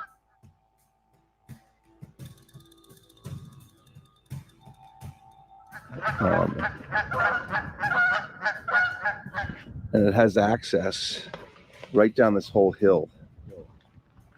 In this whole section. Back in the day, they could come behind the warehouse and put the vehicle down the hill into here. They could come in from over there in that corner, over there in that corner, and over there in that corner. There's access points that were back in the day. I absolutely understand, Chopper, 100%, and that's what I try to do the best of, 100%. So I respect that wholeheartedly. Thank you. There's a trail from what I see on the mapping. This dock was here probably in the 50s or 60s from what I see from the steel piping that's here. So I don't know if she could have come down, they could have come down this section with the vehicle, but they could have definitely come down here. So we're going to search this whole area. We've got an object right there that is large and square, but we're going to check and see what the deal is on that. And Jared is out there in the boat on the far bank, trying to clear the pond at Spring Pond first and foremost.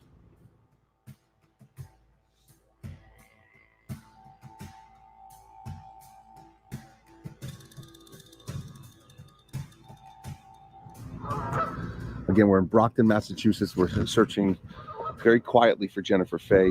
We have permission from the state police to try to clear whatever we can.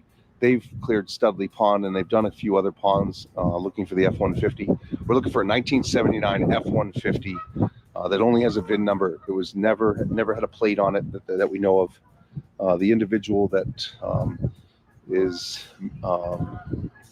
involved in the case, there's a couple, but the individual that's involved in the case is actually in jail for another murder of a man down in South Carolina.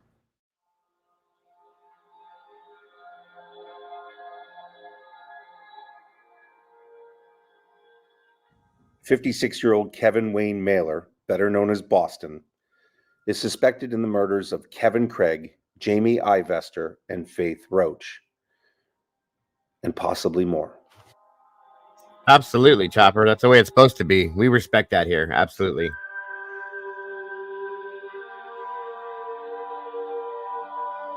Exactly. Thank you, Piglet. 100%. Kevin had a lengthy drug history from 19 years old all the way to 56. and was on drug charges as well as murder charges down in South Carolina.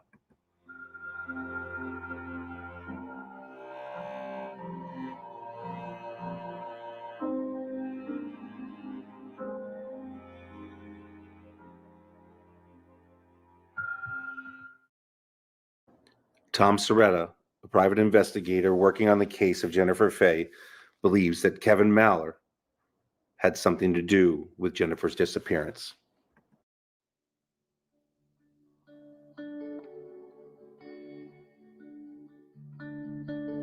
So we just thought we'd give a hand to the state police and to the family and try to clear some bodies of water where there's a potential for a vehicle to enter from multiple means of egress. So again, first pond of the day. The DF Park was closed this morning until 12, so we are going to try to clear other ponds until that opens, because that park and Waldo Pond and I'm glad you said that, Chopper. Chopper says, I tell people always that we can agree to disagree, always as long as we can remain civil and treat each other with respect. That's what this channel is based off of, 100%. So I'm glad to see you say that, and I'm glad you're here, because those are the people we want in this community, truly. We should be able to have conversations, have disagreements, be adults, and move on to the next situation. Welcome, Sarah. Good to see you. That is exactly what we do here, the type of community this is, and we respect that. And I'm grateful to have people like you come in here and make those statements, because that is again, what it's all about to me. So thank you very much. Waldo Lake and the Brockton Reservoir. But you can go. Well, here's the deal, Cynthia. From my experience in doing SAR, okay, I've done a lot of it in the water, being with fire service and EMS. Now, what can happen is if somebody is just tossed into the water with no care, there's no waiting done or anything like that. Yeah, typically they're going to surface at a period of time. We've seen that in other cases, and yes, that can happen. It didn't, though.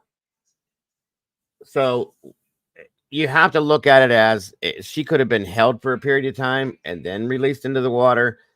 And a lot of times what people will do is they will weight a body down with bricks or blocks or concrete foundation bricks, chains,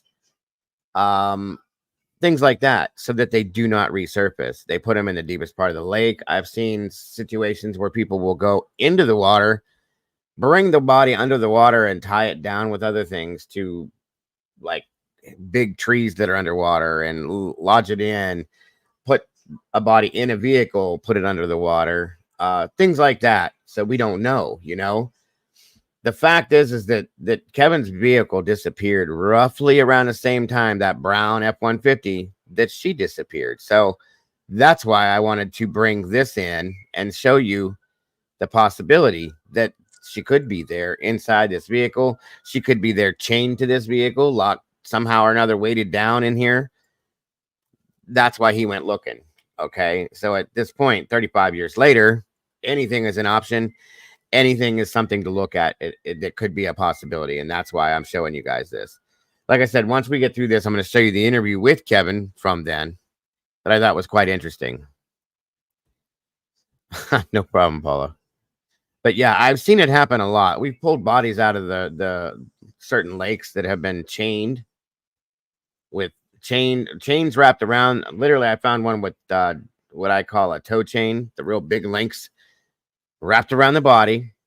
And then it had the chain was ran through 3 of those concrete foundation blocks. And those were dropped in there. And that was to weight the body down. It's disgusting. It's sick. It's sad. It's weird, but it happens. And then a lot of times people can get shoved up underneath, like riverbanks have a tendency to have like an edge that goes up underneath them, and a lot of trees and brush and crap under there. They can get stuck and wedged underneath there. If the river's not a fast moving river and there's not a lot of flooding and stuff like that, sometimes bodies can get wedged up within the old shrubs and bushes and stuff. And then something happens,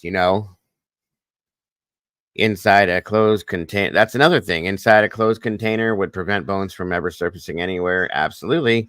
Like a Foot Locker. I have a chest that I have for my, like a coffee table in my living room. It's an old sea chest. It's big enough to hold a body, guys. All you got to do is lock the body in there, put a lock on it, drop it.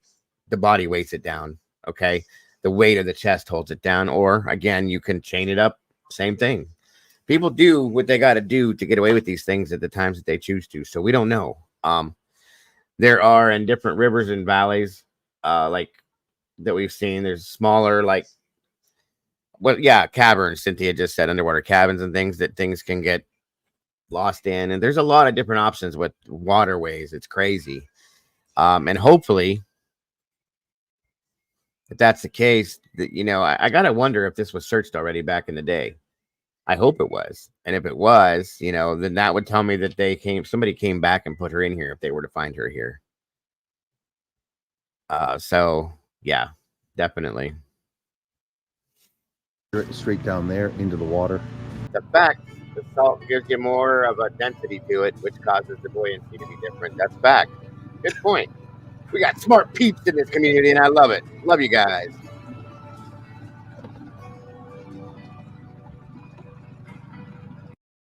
I do want everybody to understand something that I need to clarify, because I have a huge problem with a specific person. There was a channel called Adventures with Purpose.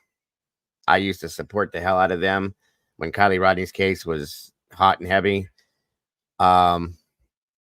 because of what they did. Well, the leader of that organization, his name is Jared. I can never say his last name. Starts with an L. Did some really nasty things to some people. I do not support that whatsoever. And I did not realize that this gentleman here worked with him. And I don't support that person. I do not support that Jared person. Understand that. So at this point, I may not use this channel again if he is continuously working with him, because I don't support him at all because of what he's done. This gentleman here that is talking and videoing, I don't know who he is.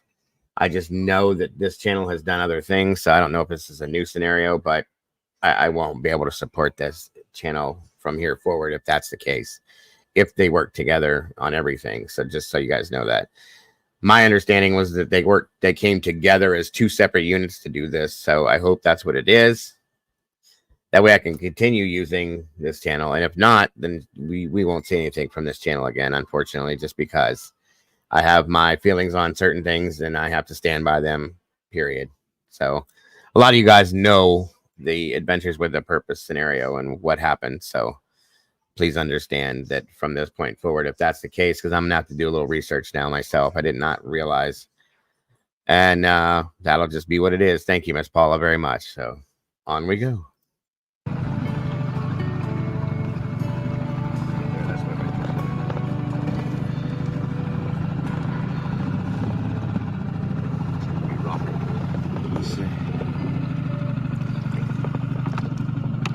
Absolutely, Miss Cynthia. That does happen very much.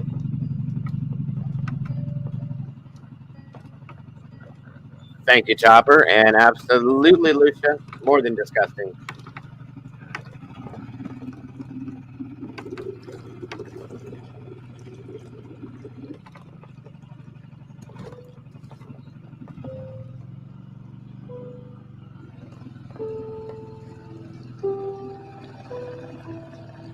Absolutely murky.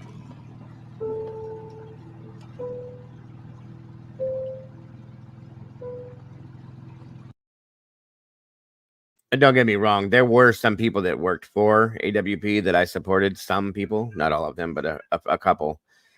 The leader and one of the owners, I didn't at all, and I won't ever. God forbid. But yeah, just a heads up. That's all. But yeah, the Kylie Rodney case, I did full-heartedly support at that point until all this other stuff came out. So narc divers, yeah, I try to follow them as well. So I am right with you on that one, Chopper. We absolutely know what that's all about and who it is, and 100%, we're all on board with you on that for sure. No worries. We cleared Spring Pond, which was always a location the family felt that the F-150 could have been hidden all these years.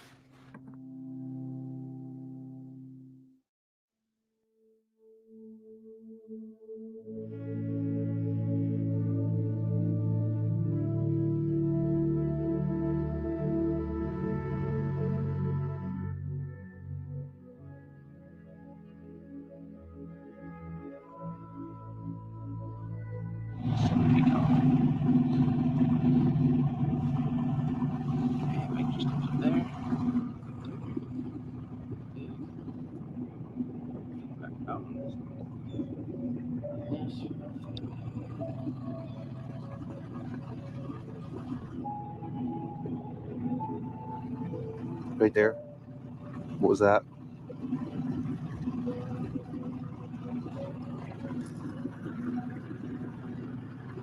It's not where we're at. Yeah, it's close. We're off of that tree over there. Okay. Yeah. I'll try left further. My uncle Big had line one of, blue too, at crossing least. a The straight same line. one. What's that right there?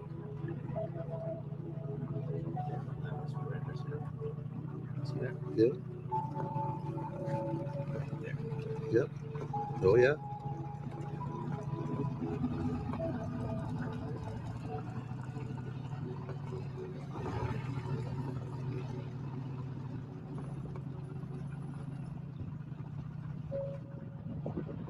Good shadow right there on that one.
Yeah, I covered the Jalissa Fuentes case. She drove off the side of the road and went down a very, very high, like drop off, and unfortunately passed away due to that. And I remember that. That's back when I was following them. So I know what you're talking about. But at that point, no matter what you're doing, I cannot support somebody that has done the things he's done, and it has not even, and has blown it off like it's nothing. Okay, let me put it that way. Not for what we do here. I just can't. Sorry. So that's what that was all about. Anything that they had done, attempted to do, the crew to find the people, the cases, Kylie, Jalissa, any of those, I was definitely appreciative of until I found out the later scenario, and I went, no, can't do it. So, 100%. So is that a truck? I couldn't hardly really tell, truly.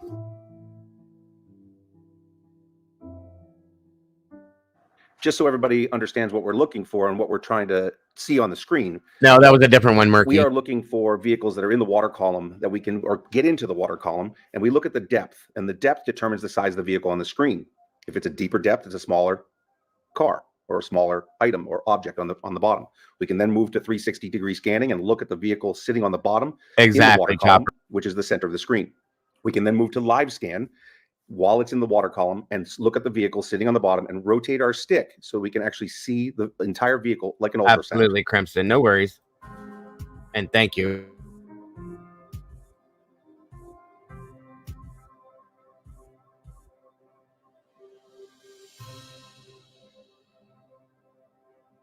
When a vehicle comes into our live scan, we can actually determine what it looks like and what type of vehicle it might be, because it is like an ultrasound. That ultrasounding or that sonar actually shows us that it's sitting in the silt, that it has 4 windows up or 1 window down. We can actually determine the shape of the roof, as long as it's not been damaged. I'll explain everything after, guys. After seeing a vehicle on side scan in the water column, we can then shift over to our live scan and really determine what that vehicle looks like by rotating our stick. It's a transducer stick, and it allows us to see it, as I said, like an ultrasound.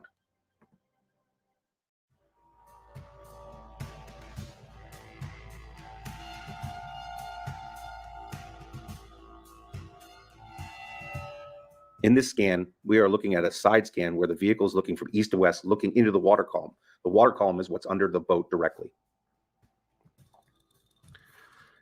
In this scan, we actually are looking at a vehicle that is looking north and south, and a shadow or a sonar shadow to its right, and a tire to the left-hand side. This is actually two vehicles sitting on the bottom, just outside of the water column, a tire just north of the vehicles, but one is on its side and one is on its wheels. All these vehicles were either seen in Jamaica Pond or in the Charles River, and they're all 30 to 40 years old. So we're really locked into what a vehicle should look like.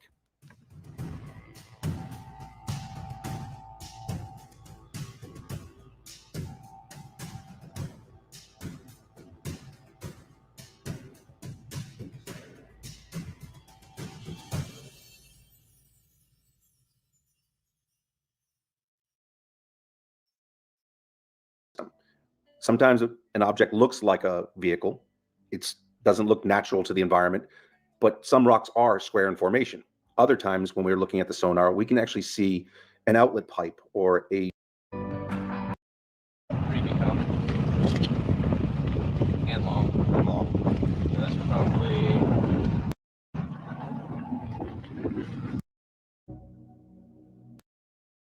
at that time in 1989 to get rid of that F-150. I believe she's close.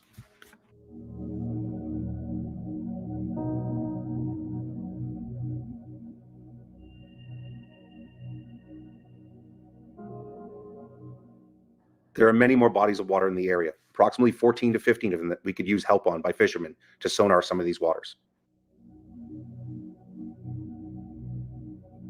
100 missing persons. Okay, so they didn't find it in that lake, nor did they find her, obviously. So let me re-explain this. So Jared Lysick was the one that ran AWP Adventures with Purpose. Okay, there was a scam that came abroad about Kylie Rodney's case at some point, yes, but there was something worse that he himself did, and I found out what that was. I could not support that group anymore, or that if it was his. A lot of the people that were on that crew left because of that.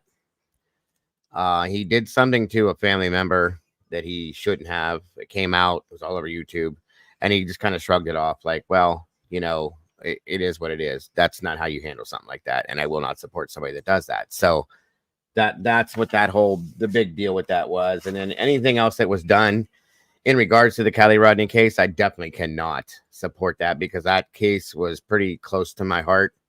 I spent a lot of time on that. I lost sleep over that. If you're involved in something that ain't right with that, then no, I will not support you at all. So that's where that came into effect. And I did not even realize that this group had involvement with him. So one moment, folks.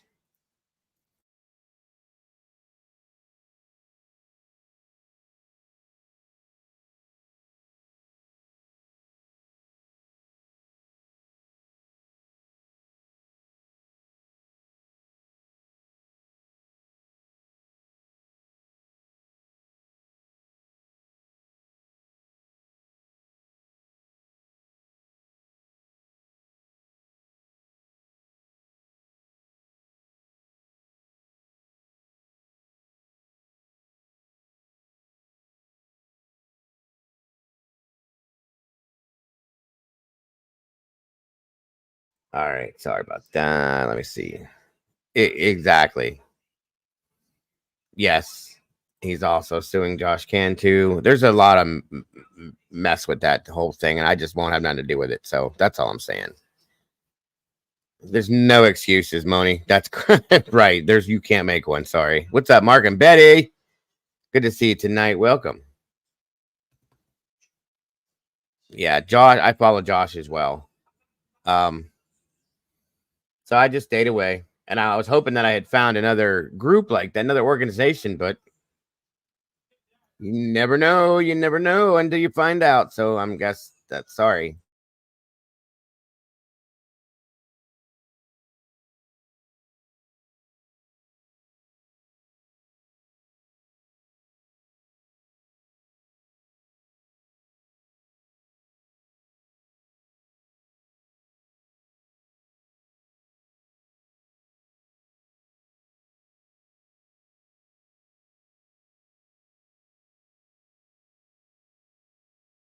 Okay, the next thing I want you guys to look at is this came out May 5th of 2021, but it was filmed February 2nd of 2009. Okay. It's interesting. This is an interview of an interrogation done of Kevin Malor.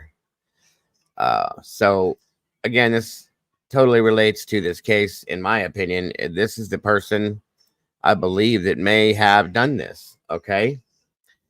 And again, he's in prison already. The problem here is we need to know if you did something to her. Where is she? Let's bring her home. So this is the interrogation again, February 2nd of 2009. And then this was put out on May 5th of 2021, just so you guys know. Here we go. Castro. Also, we're conducting a video recorded interview with Kevin Malor. Also present in the room is Joseph White, Paul Colombo, Michelle Littlefield. Mr. Malor, you're aware that you're being recorded? Yes. Do we have your permission to do so? Yes. What is your full name? Please spell your last name. Kevin Wayne Malor, M-A-L-E-R. What's your date of birth, Kevin? March 19th. How long have you lived in Brockton? 5 months. 5 months. And how long did you live in Walhalla? 10 years. 12 years. And prior to that, where did you live? I live in New York. In New York, up in Waltham? Yeah. How long did you live there? 3 years. 3 years. Prior to that? In Brockton. Brockton, Massachusetts. Are you originally from Brockton? Yes. Where were you born? Brockton. Oh, you were? Yeah. And just for the background, what are your parents' names? My mother was Elizabeth DeRee. I don't know what that is. Elizabeth DeRee? DeRee. D-E-R-E-E.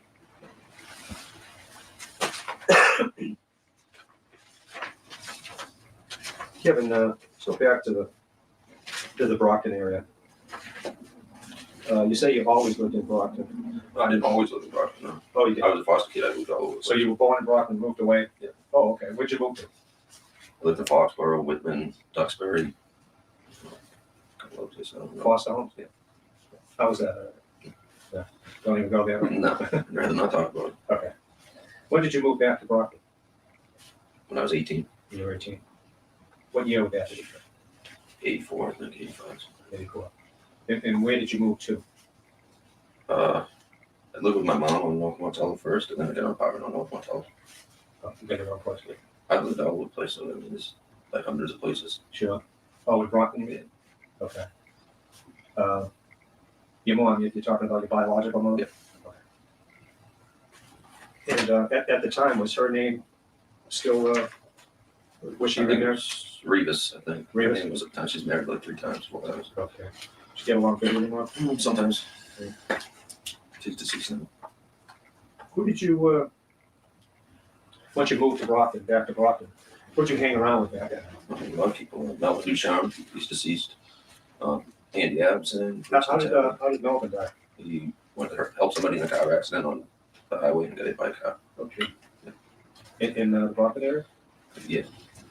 When was that here? It's been about 8 years now. Yeah. So you hung around with Mel and who else? And Rich Natali, Ray Natali, Andy Adamson, my cousin Eddie Clark, Darren Forkey. So Darren's originally from the Brockton area?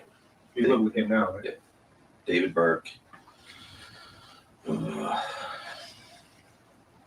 been so many. I wondered how many you were going to notice that. The Crows? Do you know the Crows? Yes, Kevin Crowe. Good point, Paula. Chris Crowe. Chris Crow.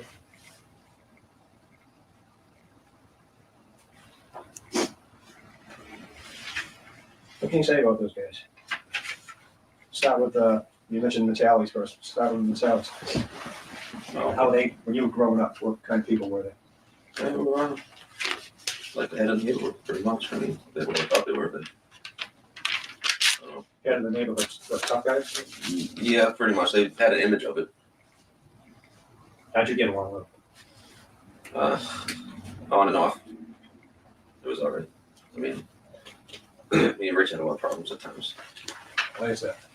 Because he stole from me. And he broke in my house and ruined a bunch of stuff in my house. What did he steal? A car. Well, sometimes, depending on what the situation is, it's for comfort, yes. It also is a sign of being guarded, and a withholding. So, Doodle. I see you, Doodle.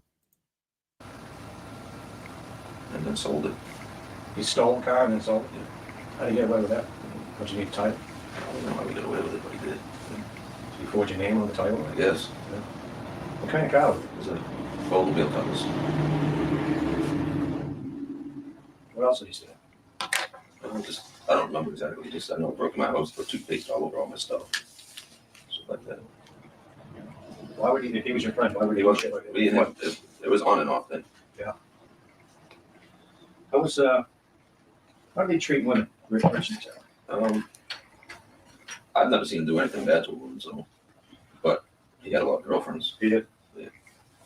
His mom was the one that was like ruled over them, so if she didn't like the women they were with, they had to get rid of them. What was his mother's name? Diana. Diana? Yeah. Diana or Diana? That was Diana. I don't know Diana. Was her last name Sally? It was something else, but I don't remember. Miller, perhaps? Yeah. No. Was she married? Yep. Who was she married to? Bob. Bob Miller? Natalie? Bob Miller, I think his last name was.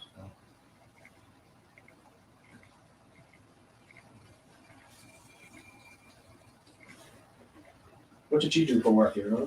What did she do for work? I don't think she did anything for work. How many kids did she have? I think 4 boys and 1 girl. Did she ever have any foster children in the house? I don't know how. She might have. You mentioned something about a girl that they had at the house. Yeah, I was living in New York at the time, so. Oh, you were? Yeah. So you don't know much about that? Just what I was told. What were you told? That they had a girl chained up in their son. Exactly, Piglet. Good point. Remember who told you that? My cousin Eddie. Eddie? Yeah, he bragged about it. That's Eddie Clark? Yeah. You bragged about it in what sense? He had sex with her. What else did you hear about that? That Diana had gone away to prison for it. Did anybody else get charged? No, I don't know. 35, Cap. 35 Did you years talk ago to, at this any point. of the Tallies about that? 1989. I talked to Brady about it, but you don't really talk about it. Okay. We'll come back to that. What about Anderson? What type of guy was he? Oh, Andy was a big muscle-headed drunk. Rowdy? Man, yeah, he was fun. He was a fun person. He was? Do you like the women? Probably, yeah. Yeah. I liked him too.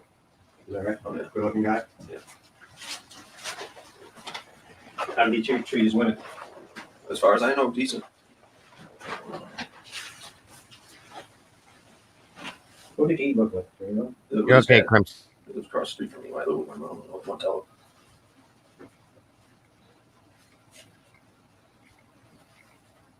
Did you ever hear anything bad about Andy? No. Did he square away? Yeah. How about Forky? Who he currently live with? Garrett? Aaron's a good guy. Aaron don't drink, don't smoke, don't do nothing. Takes care of his kids. Yeah. So, How did he end up out here in Walton? me, I dragged him out here. What did he do? You guys were pretty tight back then? Yeah. Did you ever live together in Brockton? Yeah. Where did you live at that time? Not Montello. The same place where you lived with your mother? No, right up the street. Oh, okay. You remember the address? 713.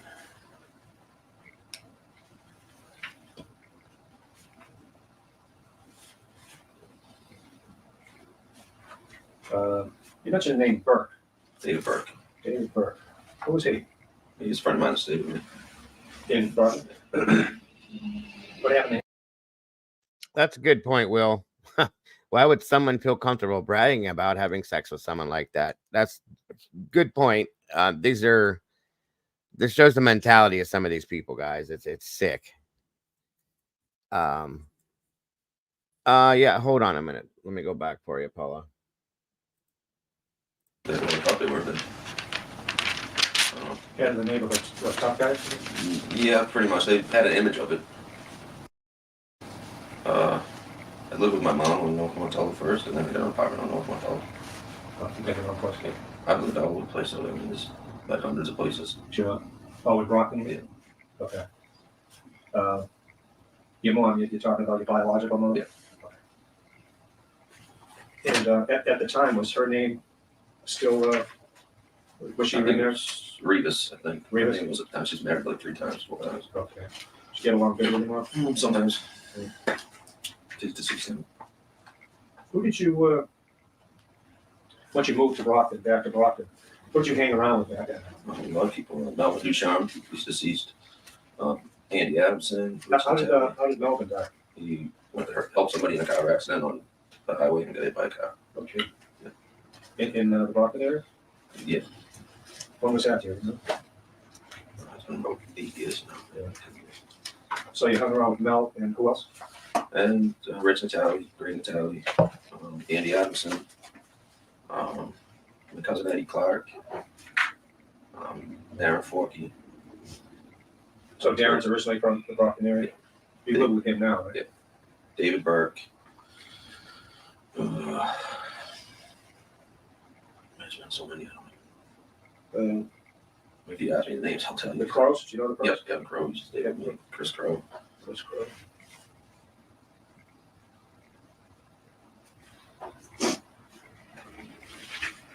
What can you say about those guys? Start with you mentioned the Tallies first. Start with the Tallies. How were they, when you were growing up, what kind of people were they? Like the head of the neighborhood, pretty much. I mean, they were like thought they were, but Head of the neighborhood, tough guys? yeah, pretty much. They had an image of it. How'd you get along with them? On and off. It was alright. I mean, me and Rich had a lot of problems at times. Why is that? Because he stole from me. And he broke in my house and ruined a bunch of stuff in my house. What did he steal? A car. And then sold it. He stole a car and then sold it? Yeah. How'd he get away with that? What you need to title? I don't know how we got away with it, but he did. You forge your name on the title? I guess. Yeah. What kind of car was it? It was a Golden Wheel Cutlass. What else did he steal? I don't remember exactly. Just I know I broke in my house, put toothpaste all over all my stuff. Shit like that.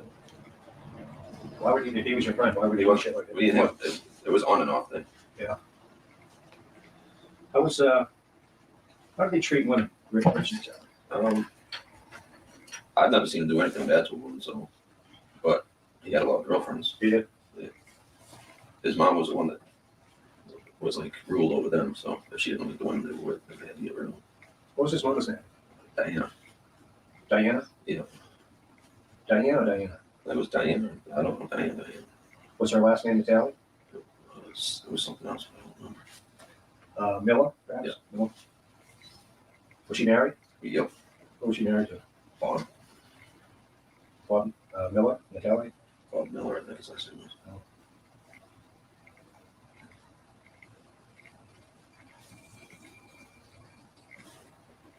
What did she do for work, do you know?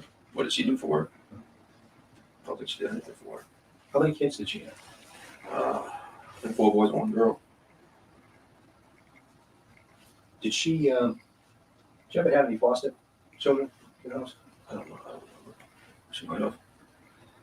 You mentioned something about a girl that they had at the house. Yeah, I was living in New York at the time, so. Oh, you were? Yeah. So you don't know much about that?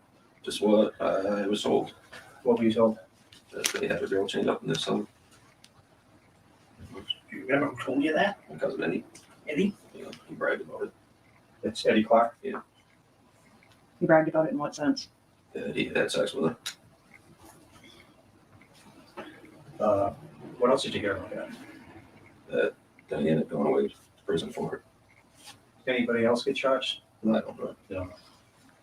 Did you ever talk to any of the Natalies about that? I tried talking to Greg about it, but we don't really talk about it. Okay. We'll come back to that. What about Adamson? What type of guy was he? Oh, Andy was a big muscle-headed drunk. Rowdy? Yeah, he was fun. He was a fun person. He was. Do you like the women? Oh, yeah. Yeah. I like him too. Is that right? Oh, yeah. Good looking guy? Yeah. How did he treat his women? As far as I know, decent. Who did he? Full name, please spell your last name. Kevin Wayne Malor, M-A-L-E-R. Kevin, let's go back to the Brockton area.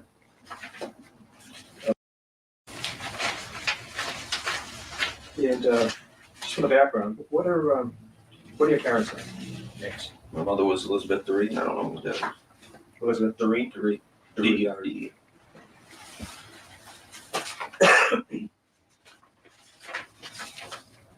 Kevin, let's go back to the Brockton area. You say you've always lived in Brockton. No, I didn't always live in Brockton, no. Oh, you did? I was a foster kid. I moved all over. So you were born in Brockton, moved away? Yeah. Oh, okay. Where'd you move to? I lived in Foxborough, Whitman, Duxbury. A couple of places. I don't know. Foster homes? Yeah. How was that? Yeah. Don't even go there? No, I'd rather not talk about it. Okay. When did you move back to Brockton? When I was 18. You were 18. What year was that? 84, I think, 85. 84. And where did you move to? I lived with my mom on North Montello first, and then I got an apartment on North Montello. Oh, you got your own place. I've lived all over the place, so I mean, there's like hundreds of places. Sure. Oh, in Brockton? Yeah. Okay. Your mom, you're talking about your biological mom? Yeah. Okay. And at the time, was her name still, was she I think it there? was Revis, I think. Revis? Her name was at the time. She's married like 3 times, 4 times. Okay. Did you get along good with your mom? Sometimes. Yeah. She's deceased now. Who did you, once you moved to Brockton, back to Brockton, who did you hang around with back then? A lot of people. Melvin Duchamp, he's deceased. Andy Adamson. How did Melvin die? He went to help somebody in a car accident on the highway and got hit by a car. Okay. Yeah. No, Niles. This is Kevin Malor in the case we're looking at. Jennifer Lynn Fay. He's a suspect. The Jared Lasik was the person that ran the AWP organization we were talking about. Did I go back far enough, Paula? Because I didn't hear it. I'm sorry. So his cousin Eddie had his mom's foster child chained up, and oh, okay, I got it now. Gotcha. Let me jump back up here. You had something to do with Jennifer Fay? What did they say? I don't know exactly. Who did they? Yeah. You. Who's she? Her mom and her brother. Her stepdad. What's her mother's name? You know? Cindy. Last name? Armstrong. What about dad? Her stepdad, Tim Armstrong. Her Stepdad. biological dad was up there. What's a biological dad's name? Ron. Pulse? Yep. Where's he live? Lives outside of Walton.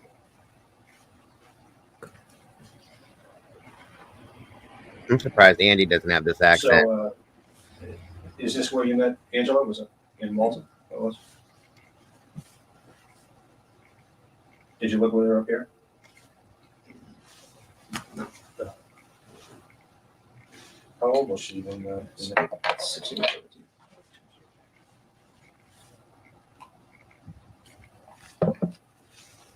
Okay. And at some good point, stuff. the two of you moved down to South Carolina. Was where was Kaylee born? Was she born up here? South Carolina. South Carolina. Why'd you choose South Carolina? So her stepdad got offered a job down there. So they wanted us to go down. So we went. Yeah. So stepdad, here, got an offer to job in South Carolina. Yeah. Everybody goes there. Getting back to Brockton, did you do some partying at North Montello? Who would go to those parties? Kevin Crowe, because he lived there. Andy Adamson. Melvin, because he lived there. And my cousin Eddie, pretty much. Makes sense. Before I forget, does Melvin have a brother? No. No? Thank you, Andy. Four sisters, I think. Oh, we'll get back to it.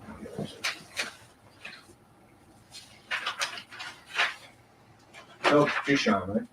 Yeah. Hello to Richard Duchamp. Is he related? Are they related? Richard Duchamp is my cousin Kimmy's boyfriend. They're not related. Oh, they're not related. Do you know Richard at all? Yeah. Unfortunately. Why do you say that? He's got news. He is? Yeah. What's he done? He likes to beat on my cousin. Likes to beat on girls? Yeah. And that would be Kim. Yeah.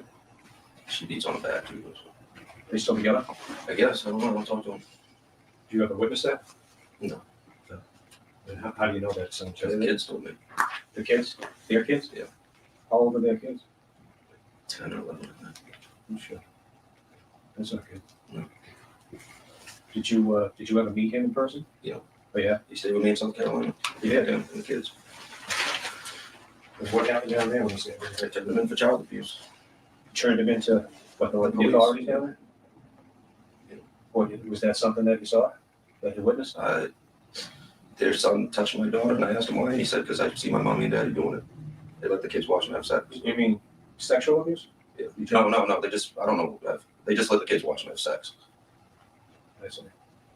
And his son touched your daughter? Well, I don't know. Inappropriately? I tried to or something. I don't remember. Who'd you turn him into? I think the police. I mean, the sheriff's department? Or I don't remember. did you file a complaint? Or did you I just called them. Oh, just so you made a call and said, hey. Yeah, I told them who I was and everything. Oh, you did? You identified yourself? When was that? Like a month before the Brockton police came down and got me for this. When would that be? I don't know. 2003. I don't know. You remember what month it was? Warm weather, cold weather? I don't know. They're probably warm weather. So you turned in Richard Duchamp, or at least made that phone call. Richard and Kimmy. And Kim. And what did you tell the authorities? That they were using the kids. Did you go into specifics? I don't remember. And this was before you came up or went up to Massachusetts? Before the police brought me to Massachusetts. Before Yeah. the police brought you up. Yeah, they told me that my cousin Kimmy called and told them that I had something to do with Jennifer Fay being missing. That was her retaliation against me.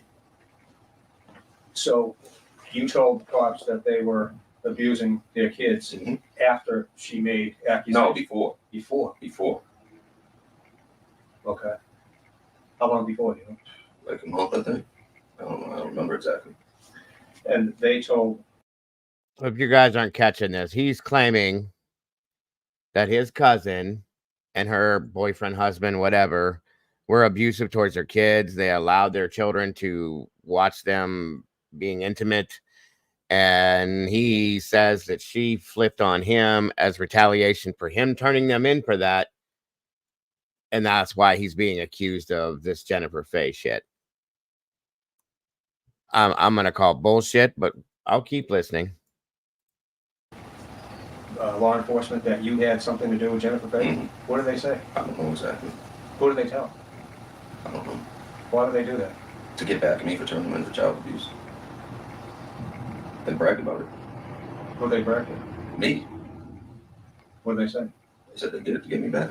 They said that? Yeah. Who said that? My cousin Kim and Rich. Both of them? Yeah. How did Kim they, said that Rich made her do it, and Rich said Kim made her do it. and how did they brag about it? Over the They phone? laughed. No, Rich on face. They did? Yeah.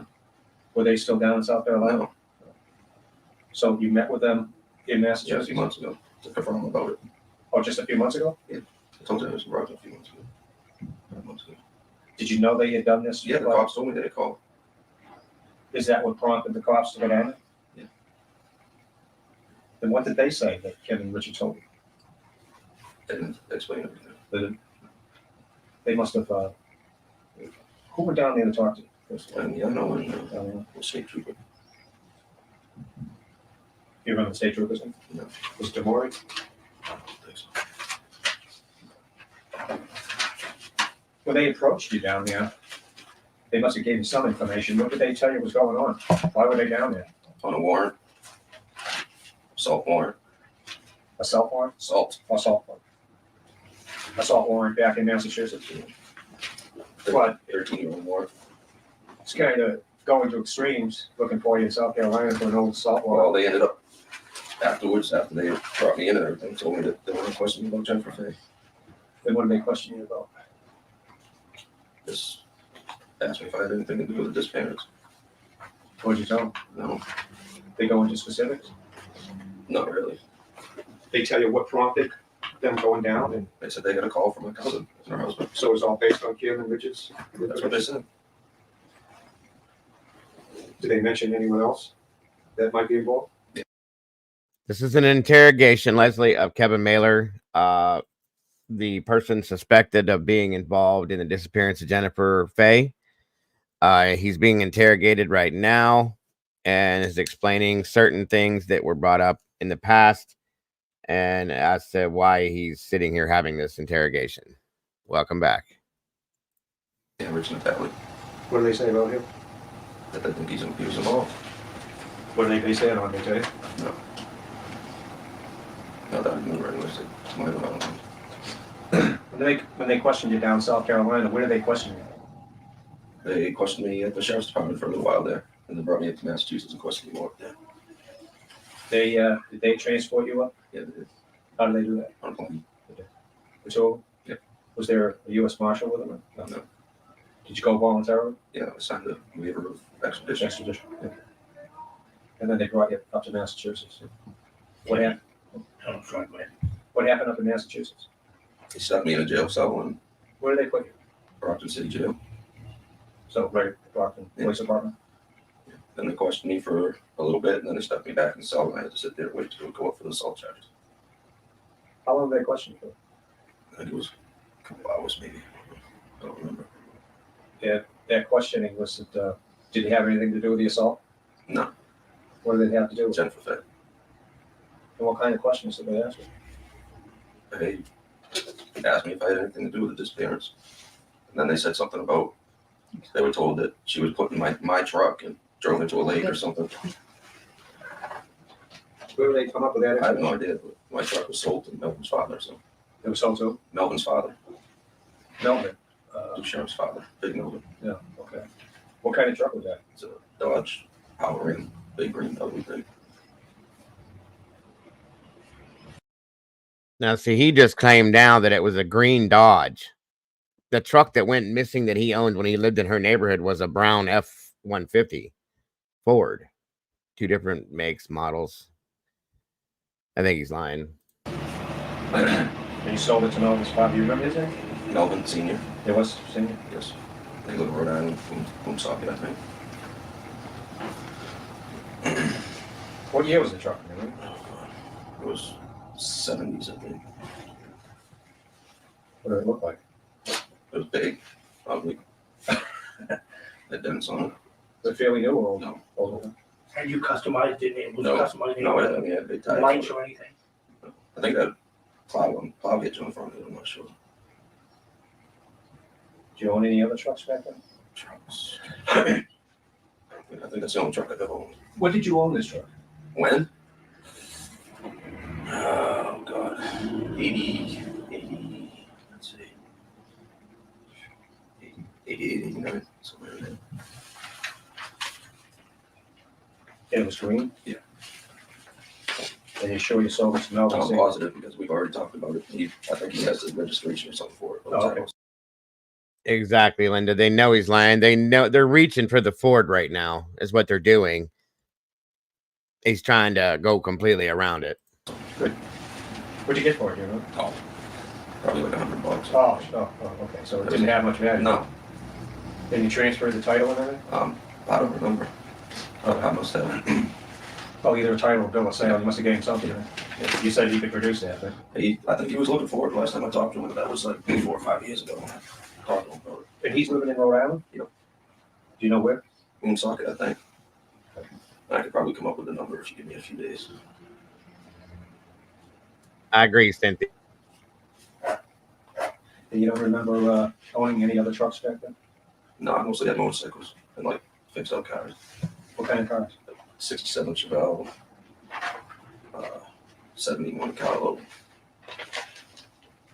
79 Trans Ams, and then a couple of them, a couple of Firebirds, C28. Which ones did you own back in the late '80s? Say, I don't remember. No. I probably had 40 or 50 cars in the 80s. Where were you living in 1989? 1989. Probably in Brockton. I'm not sure. I mean, I'd have to know like who I was hanging out with and all that stuff before I could tell you where I lived. Say the summer of 1989. That would make you what? How old would you be back then? 89, 23. 24, 23, yeah. Probably in Brockton. What address would that be? Probably North Montel Street. I don't remember. Were you hanging around with Miss Alley's back then? On and off. Like I said, they were mad at me because for a lot of different things, I turned them in for, actually they had a couple pistols in the house that they had hidden in my house and I found them and turned them in for it and stuff. You turned them into the cops? Yeah. What kind of guns were they? Just a couple handguns. Remember what type? Automatics? No, they were revolvers. They were small ones because I had a pool table laying up against my wall. They had them hidden in the pockets. So when I went to set my pool table up, I found them. They had them hidden in the pocket? Yeah. What shot you make in a corner, you're gonna find them, right? So you turned them into the cops? What the cops say? You're doing anything about it? I don't think so. That's before they passed all the new gun laws and shit, so they probably didn't do a heck of a lot. Right? Were they familiar with the Natalies, Brockton police? To be honest with you, I don't think there was even anybody back then. Yeah. You know, they, I mean, I had a bomb put in my car one time and blew up in my driveway, and they didn't even do anything about it. So. Big car blew up? Yeah. What do you think did it? I know who did it. What do you think did it? I know who did it. Which car was it? That was a Ford Escort. A Ford Escort? Yeah. Is that a Ford Escort? Unfortunately. I know I forgot. That just popped in my head. So you gotta give me time. No. I'm just looking at all the other cars. You had Chevelle. Yeah, I know. And to Trans Am. I know. You know, in certain things are gonna pop into your head as we ask the questions. You know, that's normal. So the thing blew up, and you know who did it? Yeah. Did you take care of business? No, No, just left it alone? Yeah. Why do you think they did? Just stupid stuff. Friction going on there. Yeah. Was it before or after you turned them in for the guns? No, it wasn't the Tallies that did it. Wasn't? No. Go back to this for a second. Right. The guns, when you turned them in, did they know you turned them in? Yeah. And what did they say to you for doing that? I think that's right before when my house got broken into, and the cars got sold. It happened right after that.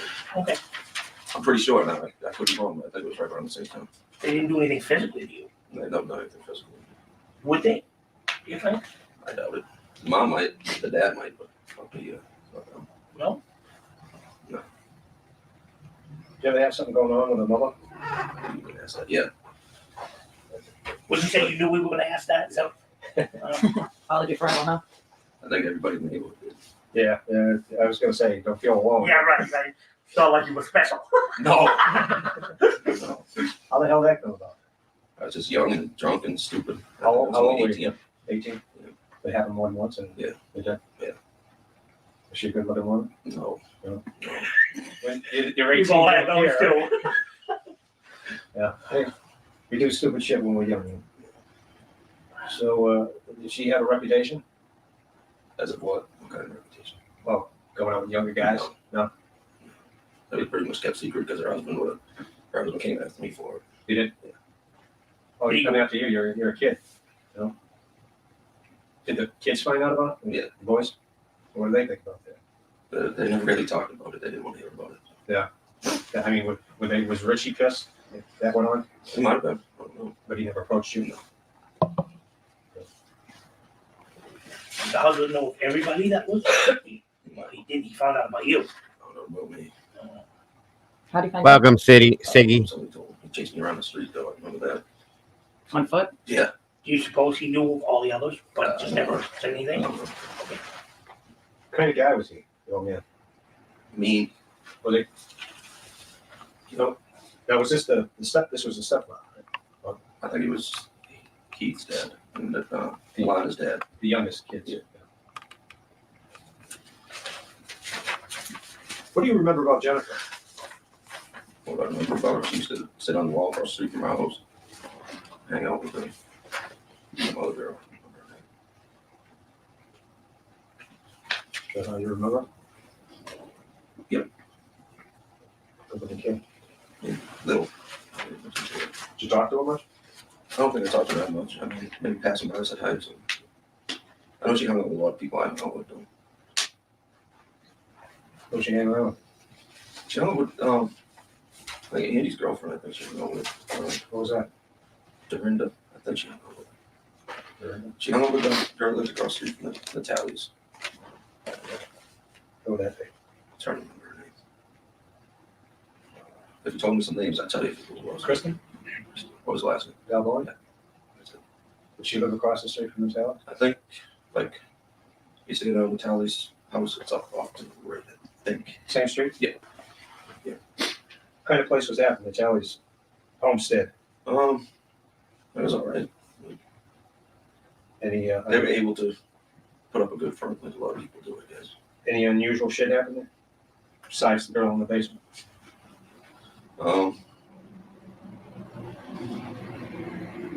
It's hard to say. I mean, I think me sleeping with mom's kind of unusual. So, I mean, after that happened, I didn't really spend too much time over there because I knew the dad wanted to kill me. So. When did that happen?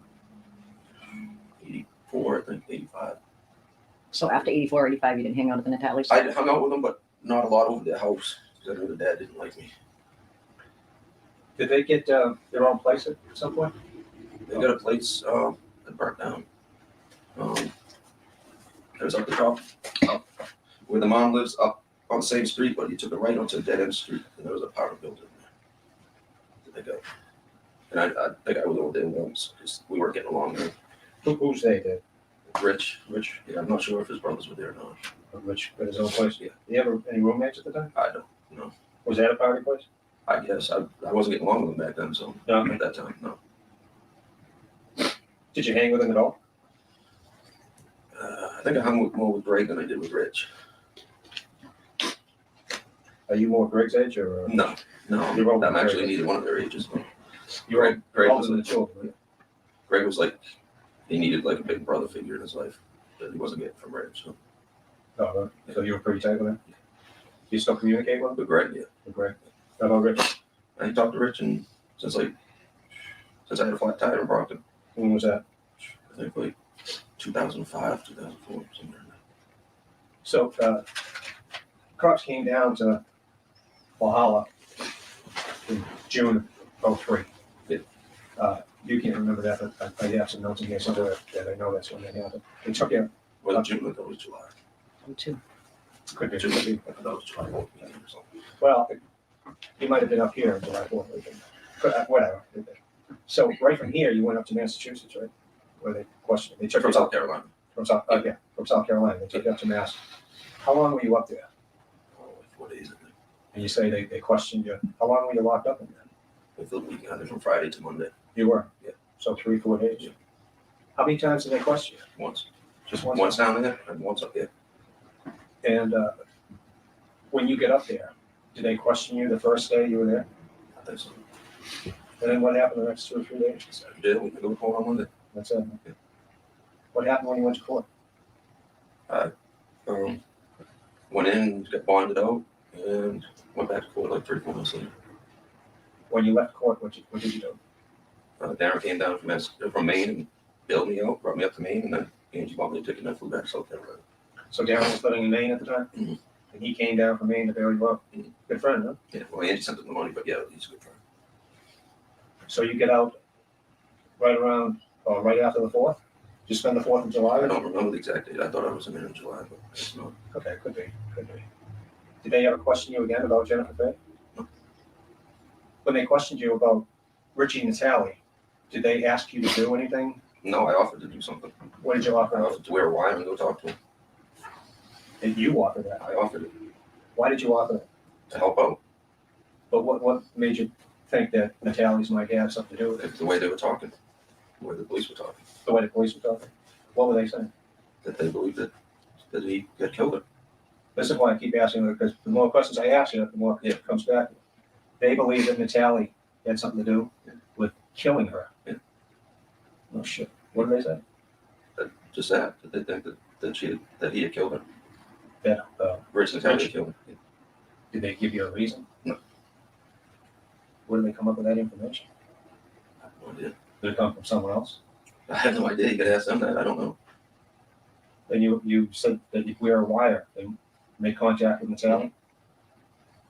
What prompted you to do that? To help out. If it was my daughter, I'd want somebody to help me out.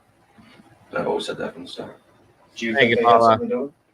Do I think they did? I don't know. Do I think they could have? That it's possible that they could have? Yeah. Why is that? Just because of the way Richie was back then. Did you ever see him have contact with Jennifer? I don't know. I mean, it's possible. I mean, she walked around the neighborhood. She talked to a lot of people. Do you like the young girls? Did who? Reggie? I don't know. I like the young girls back then. Did you ever wear a wire? No. What did they do when you offered to wear the wire? They said they talked to me about it more later. They ever reach out to you again? Did they ever talk to you after that meeting? No. They ever contact you in South Carolina? No, not that I know of. I mean, I haven't talked to anyone. They ever call you, write to you? No. So it's just kind of left it at that? Yeah. They talk to you once you get out of the courtroom? No. So they never approached you after that? Not that I remember. So they're telling you they think Natalie had something to do with killing, not her disappearance, killing Jennifer Fay. You offered to wear a wire, and then they just ended at that. Does that make any sense to you? No, but the way I was feeling about him when I left, I wouldn't have done it anyways. Why is that? Because of the way I get treated when I was in jail. Thank you, SRP. I heard that too, Cynthia, about his kids. I wondered, he said his daughter, I hope to God he don't have any kids. For sure.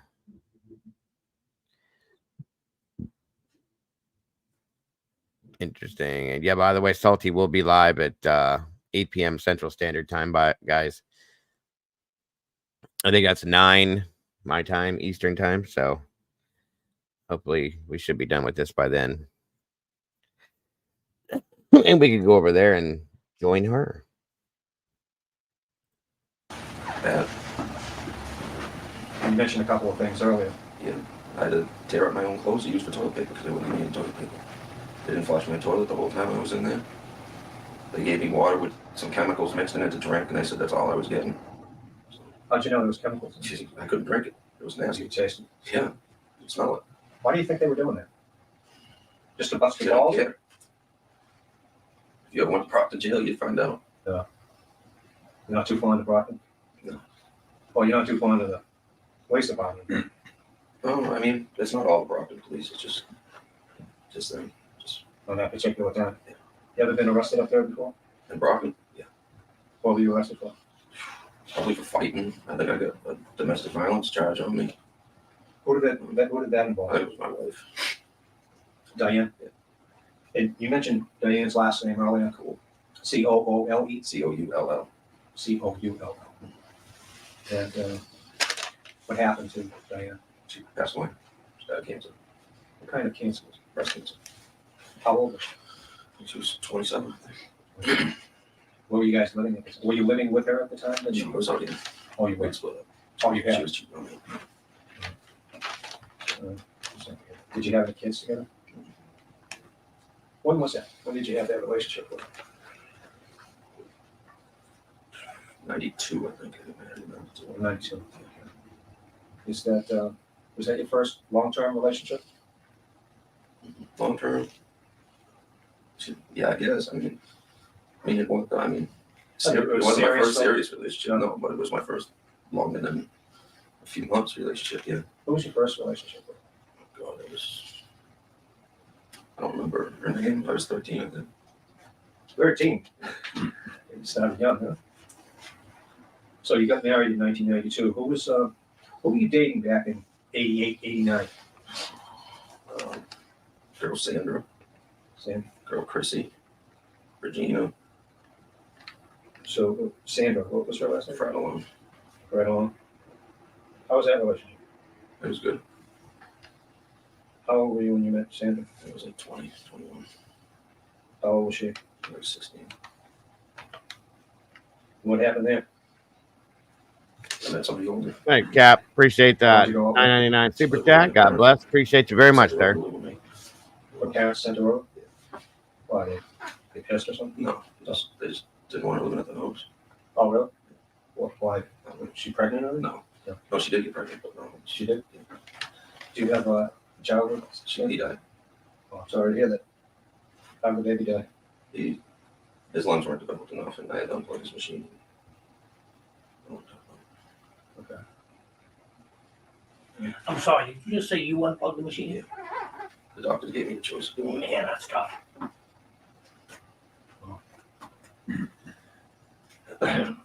And from after Sandra, who'd you go with? Let's go with Chrissy Kroll. Crow. C-R-O. Crow. W-E-L-L. Where was she from? Brockton. Did you go out with her? No, she's the reason why my car got blown up, I think. Oh. So that was a short term, huh? Yeah. How old was she? She's like a year younger than me, I think. Hey, Jaded. So she was older than Sandra?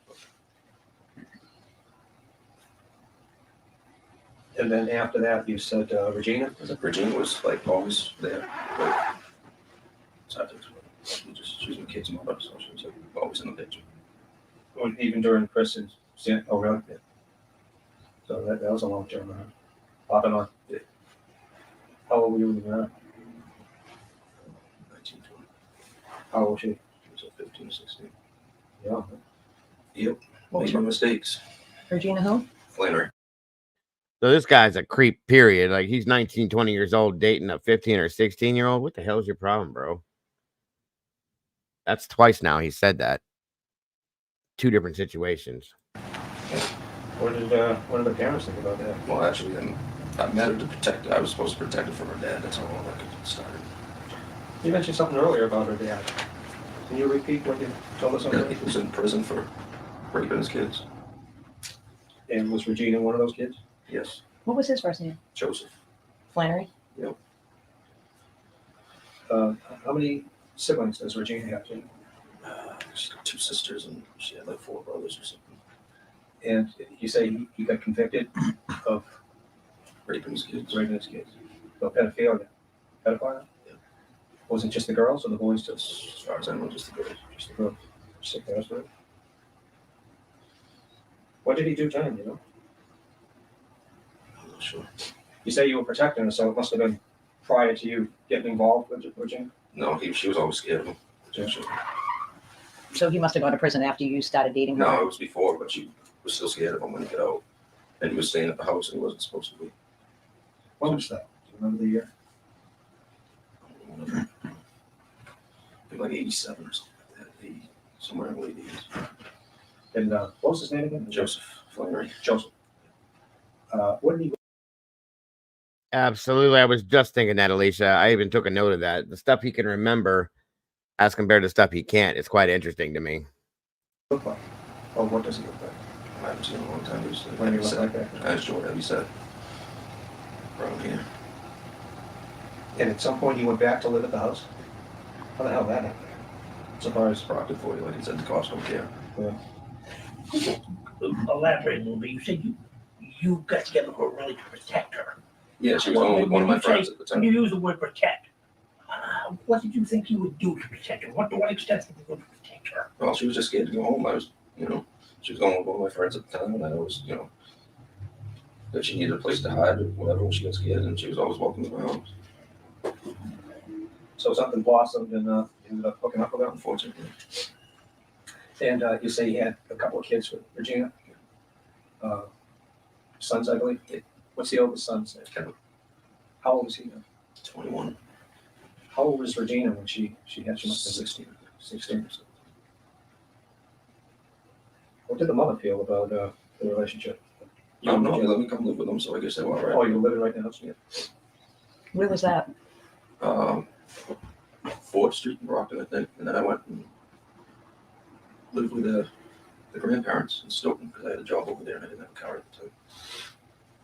Did Regina go to the grandparents with you? No. And then a few years later, you had a second child. Yeah. How old is he? 17. And what is his name? Dylan. Dylan. Do you still have contact with him? I'm not allowed to talk to Dylan. What's that? I'm not allowed to talk. Oh, you're not allowed Kevin to talk to. Every day. You don't? You guys get along? Yeah.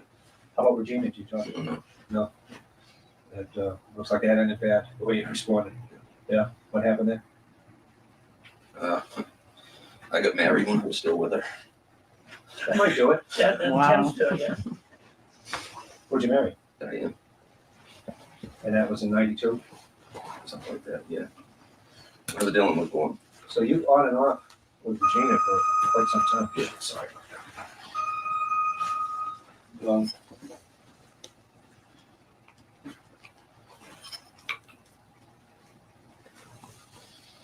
How many times did you look This guy's a real winner, isn't he, guys? I mean, a real winner. over those years? Some 3 or 4. 3 or 4. So move in, move out, move in, move out. Did you ever have any physical altercations with her? Probably. Either on your side or hers? Probably, I'm sure. So become physical with her? Not many times, maybe once or twice that I can remember. Did you ever hit her? I pushed her, yeah.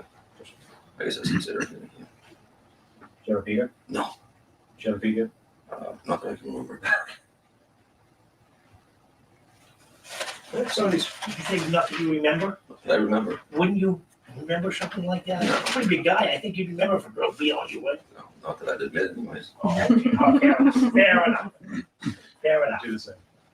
How about some of the prior relationships? Sandy? Carlo? Is Yeah, that really a, one good. is that a physical? No. I thought Chrissy. No. Just Regina and Take care, Murky. Thank you for joining us. With my wife, it was her, but they said they had to take one of us, so they took me. I volunteered to go. And with Angie, it's happened a couple times. But to protect myself with Angie. And how old was Angie when you met? 16 or 17. And you were how old? 29. 29. You liked the younger girls? I did. Angie's pretty small, but you had to protect yourself against her. Yeah, well, you wake up with your own pistol stuck between your eyes. Yeah, you get Really? Tough crime. What prompted that? I was cheap on it. Yeah. Were you? No, not cheap on You're being honest with us? Yeah. I say that only because just a little while ago you married a girl while you were going. Yeah, I learned a lesson from You that. learned your lesson from that. Okay. Okay. It sounds, why did you go after the younger girls? Why? Because I didn't feel good about myself, I think, and Why is that? that's just had a lot of problems when I was younger. I know you had a tough life growing up, especially in your younger years. And, we understand that. We understand that. But obviously, this could have got you in a shitload of trouble, and you repeated it over and over.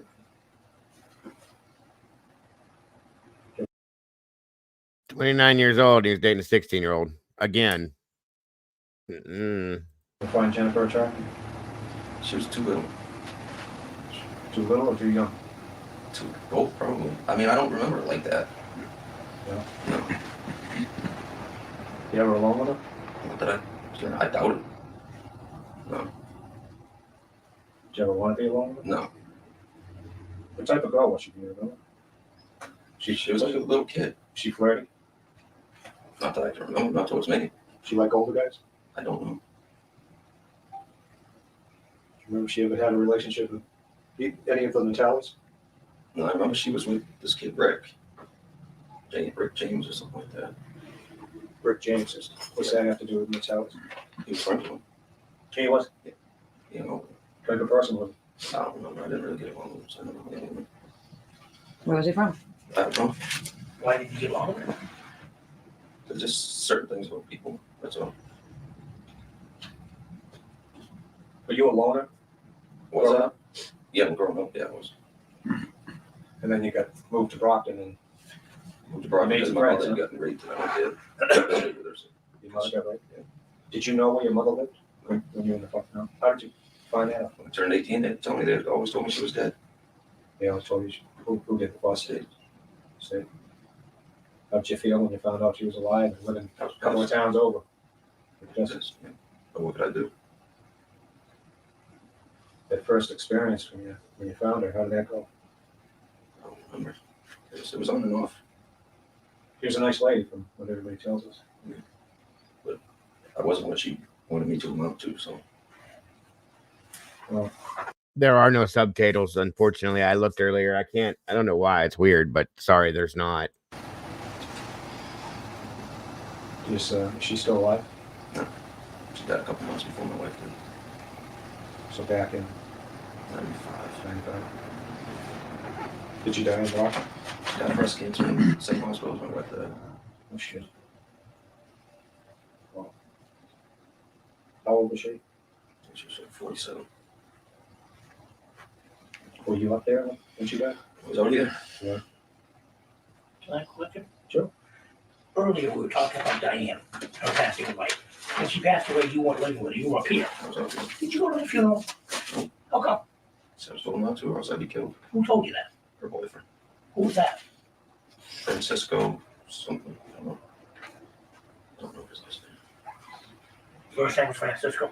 I think so. I'll remember just name, but Guy threatened to kill you, come on. Think that out for us. he did. Okay. Why do you think that was? Is it a jealousy thing, or was it because of something you did to Diane? No, I never done anything to Diane. So you just didn't want someone in Diane's past? Well, we found out that I came and seen her. So. Oh, you did? When they were together? I'm going to change the film. Did it stop already?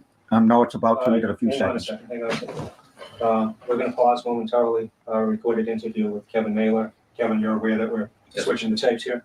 Okay, the time is approximately 12 p.m. On. Well, I agree. You're on. Well, it's the affiliation when we passed an area going to Walton back. It looks like a track of some sort, so we asked him, coming back, he says it's affiliated, it's fair up here, it's affiliated with Brockton. No kidding. I spent a lot of my childhood. I don't think I missed one for probably 25, Okay, 30 is it years. on? It's on. Okay. We're resuming our interview with Kevin Malor. The time is approximately 12:08 p.m.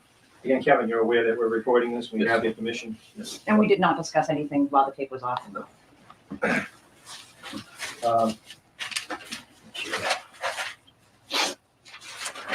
So we were talking about your relationship with Angela. How did that go? You were with her a long time. Things okay in the beginning? A long time. Yeah. And at some point, got the relationship started going south.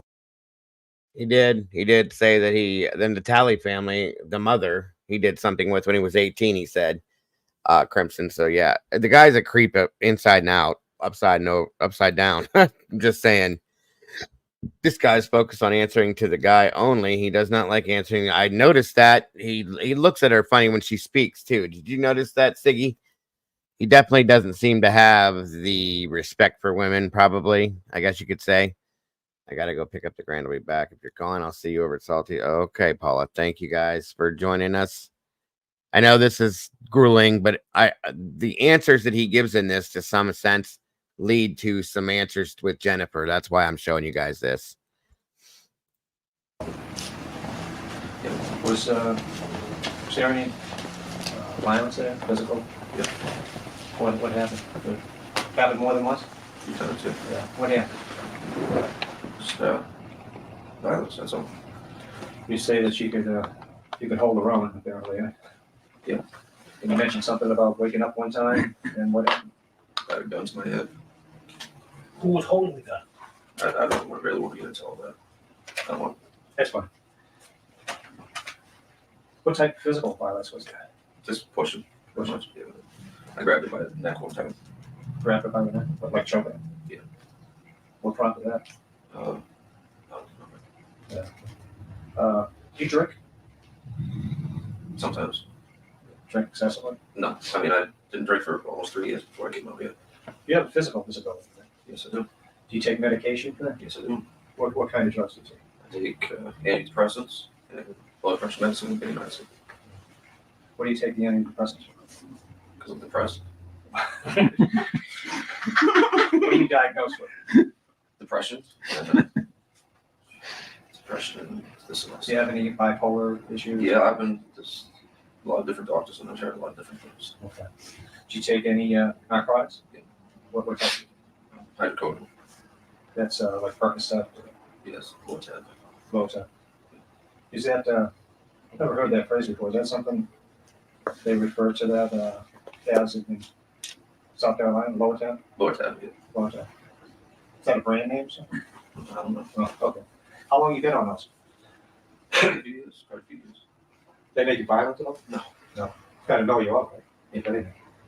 No, they don't even do that. I mean, they just They don't really do much, to be honest with you. They're just dead in the pain. Yeah. And what type of back ailments do you have? Herniated discs. You know? Yeah. Do you see doctors? Yeah. Or a doctor for that? Yeah. How many doctors have you seen over the years? A lot. You have a doctor shop? I have. I know a lot of people. The reason I asked. What is, I'd rather just stick to what. That's fine. That's right. The reason I know that is because I know a lot of people in pain that sometimes the doctors don't understand what kind of pain you're in. Yeah, but that don't have Let's go. So, that time that you choked Angela, did you hurt her? I don't think I might have found one. What prompted that? You said you don't remember. No, I got put on some different medication, but I don't know if that's what it was. No. You think the meds might have had something to do with it? It was antipsychotic medicine. Too bad. Did you ever physically abuse her? Other than that? When you physically abuse her. Did you ever hit her? I don't think I've ever hit her. Actually hit her, no. Did at one point you had something to do with her breaking your arm? Or?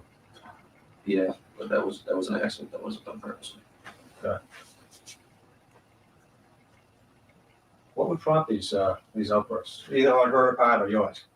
Was it jealousy? Yeah. Not with me. I mean, I'm not worried about her. She's never, as far as I know, she's never cheated on me. So she would think that you were seeing someone? And she still does it. I just raised about 80 messages from yesterday. What does she think you're doing?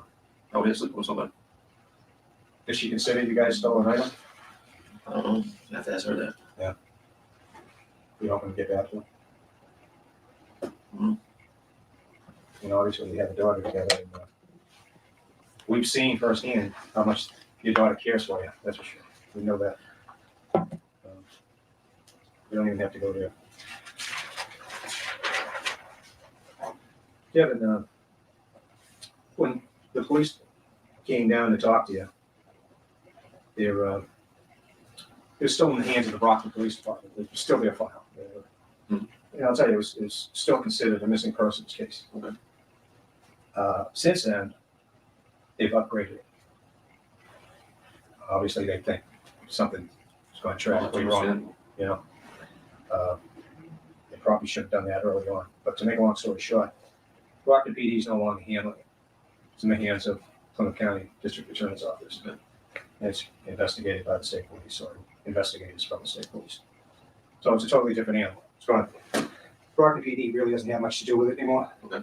And that's because of evidence that they've found in the last couple of years. And a lot of it's not good. Okay. They're putting the pieces together, and I can't say what they're doing. They don't. We're not privileged. We're not privy to a lot of the information, but we work well with them. We've got a good rapport with them, especially with part of the district attorney's office and the investigators. We don't necessarily share information. We do help each other out and so forth. But they are on to something. What can you tell us about what you know about this? I can't tell you anything. I mean, you ask me questions, I'll answer them. I mean, there's nothing I can tell you. That's why I want a polygraph test, and then you guys will see. What do you think the polygraph test is going to do? Show you that I don't know anything about anything. Did you own any other vehicles back in 88, 89? Probably, sure, I don't know. Probably, I told you I've had in the 80s, I had a lot of cars. Oh, you mentioned that one truck that the police questioned you on. Yeah. Were there any other trucks? I don't think I owned another truck. No? I don't think so. Not that I can remember. Now you guys can pull that up anyway through the MD anyways. You own a 79 Ford? Brown? I don't know. You tell me.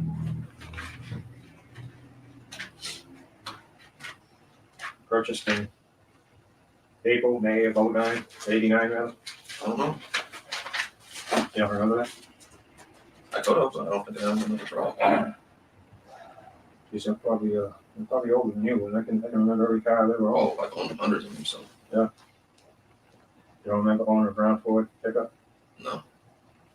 The reason I ask is, last time Jennifer was seen alive, was getting into a brown Ford pickup. Yeah, I don't think I have. You just look. I mean, if you can get the reports, look and see if I have. Oh, we already have. Okay. Back in '89, you owned a brown Ford pickup. I own a brown Ford pickup. Did I? Not that I remember, but. No. And obviously, you know, we can trace the vehicles. Yeah, that's fine. I'm not worried about all that. The issue with this truck is that it was never sold to anyone. It was never transferred. It just disappears. Well, first of all, I don't remember owning a truck. I tell you, because I'm trying to answer all your questions. You don't remember a brown pickup truck? No. Back in '89? No. Did you ever loan that truck to Natalia? I don't even remember owning it. How would I know if I lent it to anybody? You ever let him drive your vehicles? Richie? I don't think so. I don't think so. I just wanted to stole from me. I didn't let him drive it. Back in '89, your mother was still alive, obviously. Where was she living? And she was on North Montello Street. And she was living with her sisters, I believe? Your aunt? Her husband, I think. Was there an aunt living there? I don't remember. Did you ever go to the house one night and walk through the door with blood on your jeans? I probably walked through the door 100 times with blood on my jeans. Why would there be blood on your jeans? I fight all the time.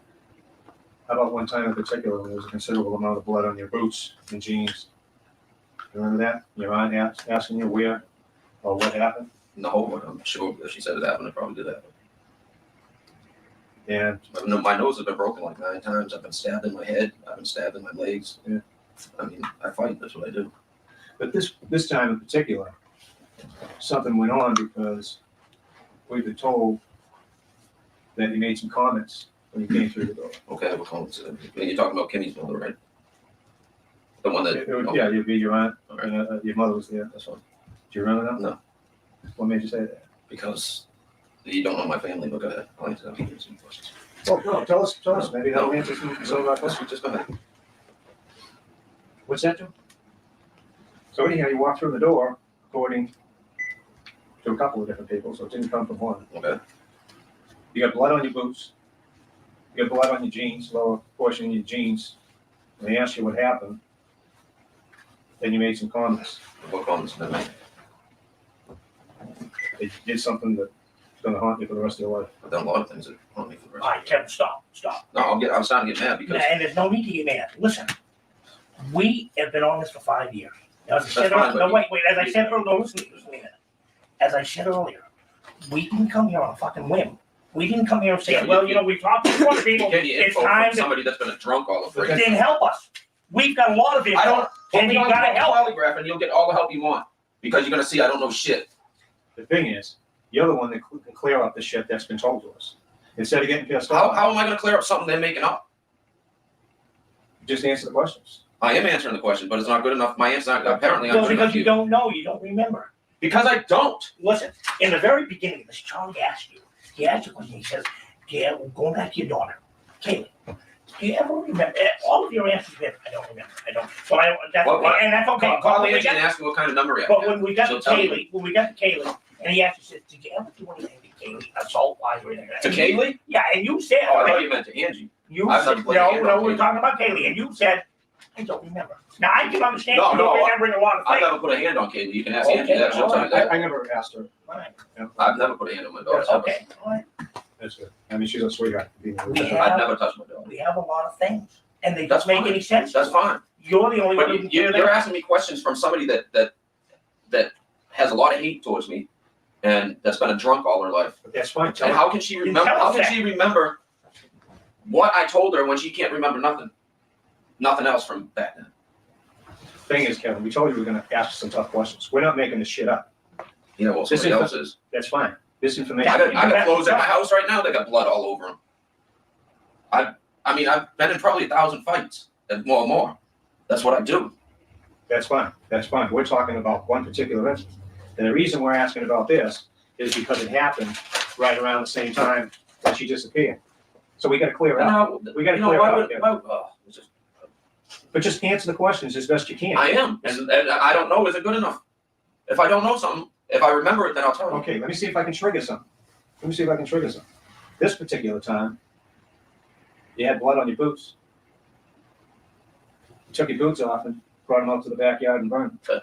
That's a lie. You don't remember that? That's a lie. What do you mean I don't remember? It's a lie. Why would I burn a perfectly good pair of boots? It might not be so perfect. Whatever. Put me on the polygraph, please.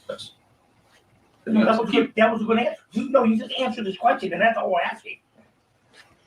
Because you're right. It's not necessary that the people we thought were telling us the truth. But you're the only one who can clear that up for us. Oh, you get the information from somebody that I beat the shit out of her son a few times because he's an ass. Who would that be? Eddie. Eddie Clark? Yeah.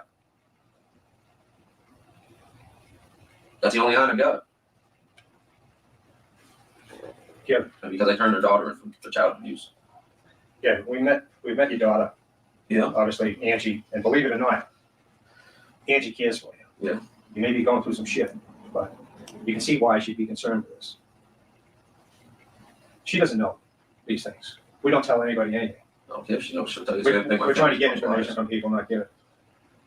But you understand we're compiling this information, and these are just pieces, just small pieces.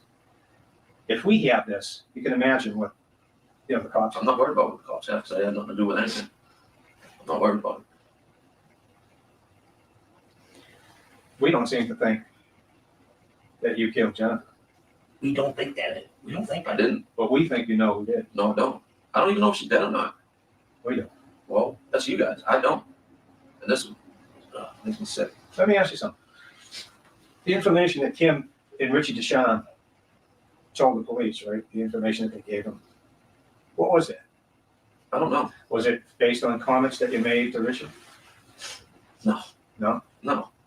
What if I had been involved in a murder, you think I'd tell a big mouth like him? Well, my cousin, I know what they're like.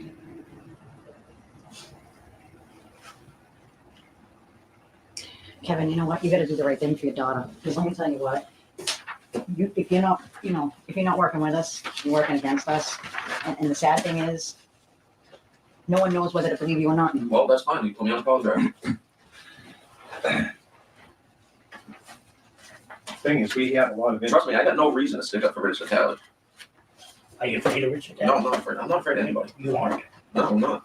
You're not afraid of any of the Talley? No. What about going to jail? What about going to jail? Afraid of that? Yeah, I know I would be. I am. I don't mean I'm afraid of a person. Thing is, this is an old case. They're trying to get rid of it, and they're going to hang it. They have a shitload of circumstantial evidence. Years ago, you need the body to convict someone. They don't need that. Yeah, I know. You know that. They're getting a lot of pressure from every which way to close this case. You know, it's been all over the fucking news. They get a lot of pressure. We know who did it. They know who did it. Cops know who did it. We built up a real good rapport with them, and we have a lot of influence with them. Yeah. And we know we can make something work with the person that can't clean.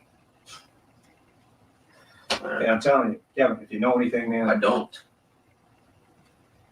Whatever I've been listening. Whatever your arms, you have a lot of marks on your arms. Both of them right here. Yeah. Your other one, what was that from? That's so I don't go up and hurt people. I do it to myself. What happens here versus these? These 2 or 3 right here, and those two are clearly different. Just matter that day. Oh, okay. Seem like a good guy, man. And believe it or not, some people speak very highly of you. They don't want to believe it.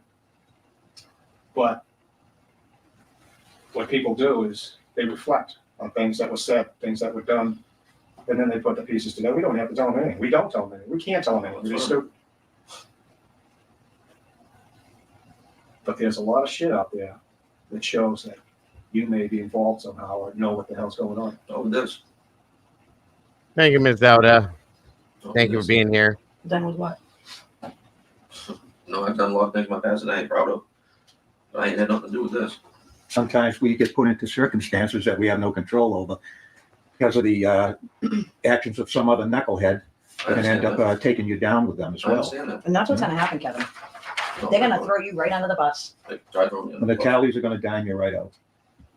Try. They're going to make you the scapegoat. No. Kevin, I think it's time you realize you've got to. If you leave, What do you you've want got me to tell you? If You want me to tell you something I I don't don't know? want you to I'm not tell me gonna lie anything you about don't know.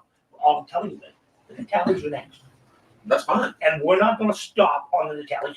And we have every day to throw the right fucking thing to kill us about. You know, And you said it yourself. we might not even have a chance to go after the Natalies because it might be out of our hands. Well, whatever. That's on them. Yeah. What do they ever talk about when Jennifer's disappearance? I tried to talk to Greg about it, trying to see if I can find anything out. How does he respond? I probably don't know nothing about it. Let me ask you something, Kevin. Why were you so defensive when we went down to talk to Angela?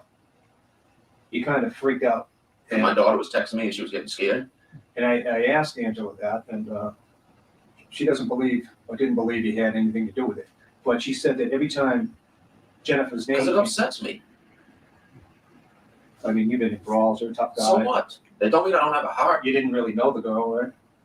So why do you get all upset when Because it's a person. It's still a person. So she's still a person. So if we were to talk about someone else, some other young girl that something happened to. If it was somebody I didn't know, then it really wouldn't make that much difference. I mean, it still bothered me, but it wouldn't make as much difference as this. But I mean, it affects people different ways. But everyone we talk to feels bad, they're heartbroken. But they want to talk to us. They want to tell us everything that happened. And they don't freak out when you mention the name. You hide the way Angie mentions the name is totally different, okay? That's why they freak out. You don't know how she is. You don't know what she says to me. Well, tell us. No, I'm not going to, because that's between me and her. But what does she do? She accuse you? Sometimes, yeah, when she's pissed off. And she holds it over my head. I'm calling the cops and tell you told me something when she gets mad. Let me ask you something. In 2005, you went back to Massachusetts, right? It was 05. Who did you hook up with up there? That's my cousin Eddie, I think. Eddie? Was that who you stayed with? No, I stayed with a friend Rich, I think. Different friend Rich. Did you ever hook up with the Natalies? No, I know I went by the shop. Yeah, did you ever seek them out? Did they seek you out? I didn't seek him out. I had a flat tire in my car. So I went by the shed. He's like, we're just going to shop. He probably got tires. So we went by there. So you paid Richie a visit? Yeah. It was about a flat tire? Yeah. Wasn't to talk about old times? I don't think so. I don't know what we said, but I don't think so. Anyone else there? Where'd you meet with them? At a shop. What was the shop's name? Do you know? Where was it located? Warnap, I think. Warnap. And what did you do? Go into the place? I was looking for a tire for my car. My tire was in the back seat. I had chrome rims on my car. Did he fix it? No. Did you go into the shop? Probably. Did you talk to Richie? Yeah, I'm sure I did. Did you talk to him about Jen? I don't think so. I don't recall though. So you came up, police dragged you up, they asked you all kinds of questions. You're willing to put a wire and go talk to Natalia. Yeah. And then you hook up with them a year and a half later and you never even bring this up. Why would I bring it up? You offered to wear a wire to get information. Yeah. You just told us you wanted to get information to help. Yeah. So you're talking to Natalia, you wouldn't bring this up? Why would I bring it up? I don't know if he had anything to do with her disappearance or not. Why would I bring it up? I'm not saying accuse him. I'm saying, hey, shit, what did they have in that Jennifer Fay case? Anything Why? happen? I told you I was pissed off at the cops at that time. I remember that, Siggy. So because you're pissed off at the cops, you kind of. What am I? If I go in and talk to him about Jennifer Fay and he tells me something, what good is that going to do? I don't have it on wire. That's just hearsay in court, right? What good is that? That would help. Obviously, that would help. Help what? That would help. It ain't going to help me. No, it ain't going to help you. But you said earlier that you wanted to. At the time, I did. To help. At the time, I did. So because and I'm here right now, right? Yeah. But why are you here? You're here to clear your name, right? Yeah. Why is that? Why do you want to clear your name? You don't give a fuck about us. Why do you want to clear your name? I want to clear my name. I'm sick of listening to bullshit. You want to clear your name because you don't want people to believe that you had anything to do with this. Yeah. And who are those people? Angie. And you don't. Yeah. My daughter knows this. What do you mean your daughter knows anything? She knows I wouldn't have nothing to do with it. Have you ever given any thought that as a parent with your daughter, 12 years old right now, and just the 4-year difference between her and when Jennifer disappeared, that it could happen to anyone at any Yeah, I know given that. time? I know that. I understand that. You would understand Yes, how yes, a parent would feel and how a parent would want to know. Yeah, but where what can I do if I don't know anything? What do you want me to do?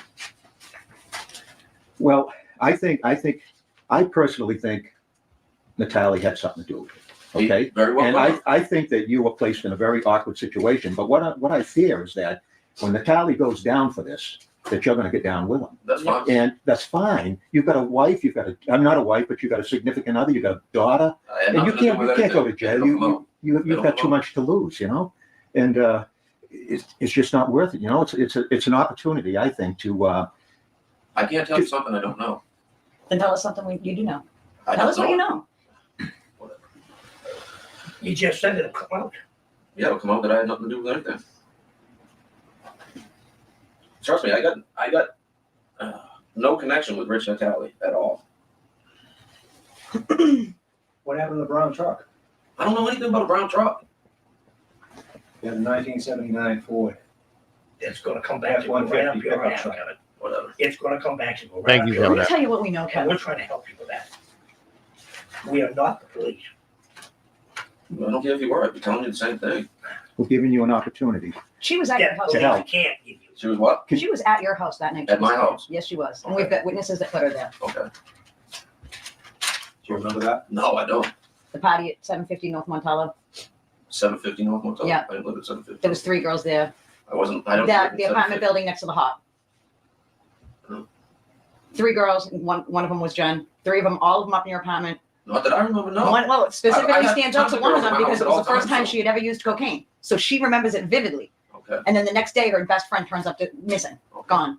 Okay. So they leave your house and they go up the street to another gathering. Any of this ringing a bell? Nope. Yeah, you're giving them too much information. I don't care what she gives me. It ain't gonna change anything. Kevin, don't fuck up your life, man. Not A worth murder it. bit. You'll never see the kids again. You'll never see Angie, your friends. A murder bit. It's a lifetime commitment. Kaylee. It's all about Kaylee. That's the bottom line. You can sit here, you can be tough on us, but you know fucking well you don't want that, Kevin. You don't want any part of that shit. And we're trying to help you get around that. God damn it, we know, and you know, that there's something you're not telling us. No, there isn't. Why'd you polygraph that?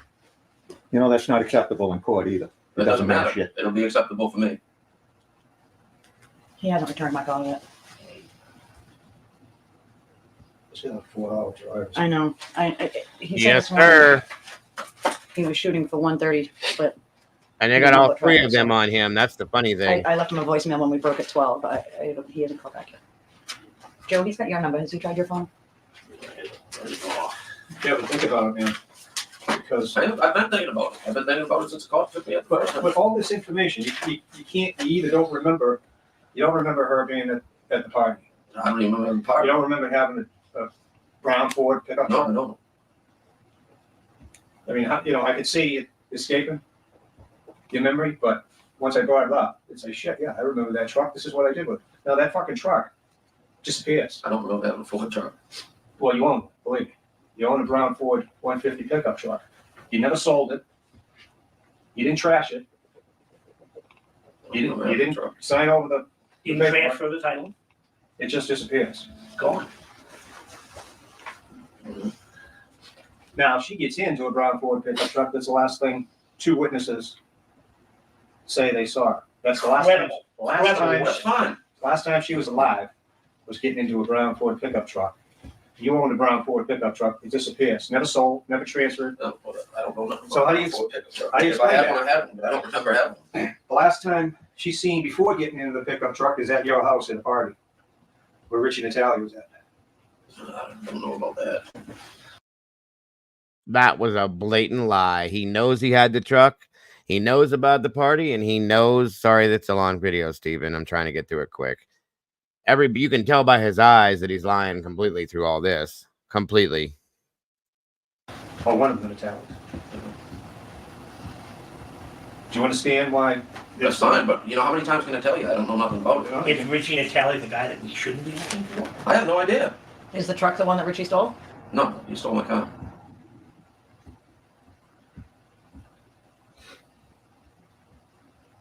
I mean, all these pieces are fitting into a perfectly good-looking pie, It's all coming together. Well, that's fine.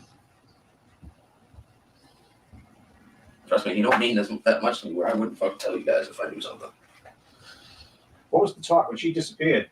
Anyone? I don't even remember. No. I don't remember. Actually, I do remember something about her supposedly went to Florida. That's the only thing I remember. That she went to Florida?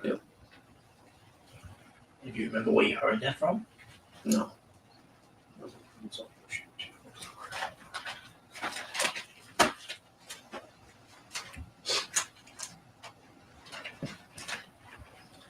Yeah, they gotta fucking come after you, you know. That's all right. You can bank on that. You know, listen to what I'm saying. Just the information we just gave you, plus your background. Older guy, always dated young girls. No, not always. But I did at times. Okay, a bunch of them. Yeah. 15, 16 years old. How old was Jennifer when she disappeared? I don't know. She was 16. Yeah. Little blonde. Yeah. How many of those girls were blonde? Few. You got some assaults against women.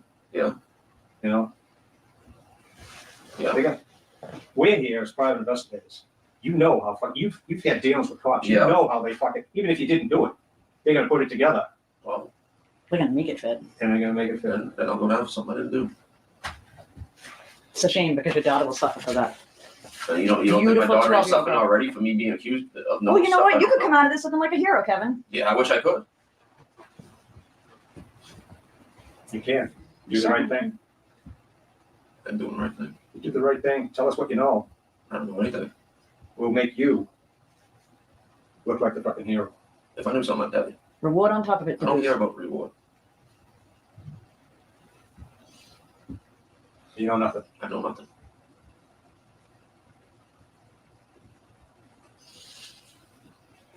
So it wouldn't bother you to do a life bit It would bother me, yeah, it would bother me. But I still can't. when you don't? Yeah, I still can't change it. you can change it though. No, I cannot change it.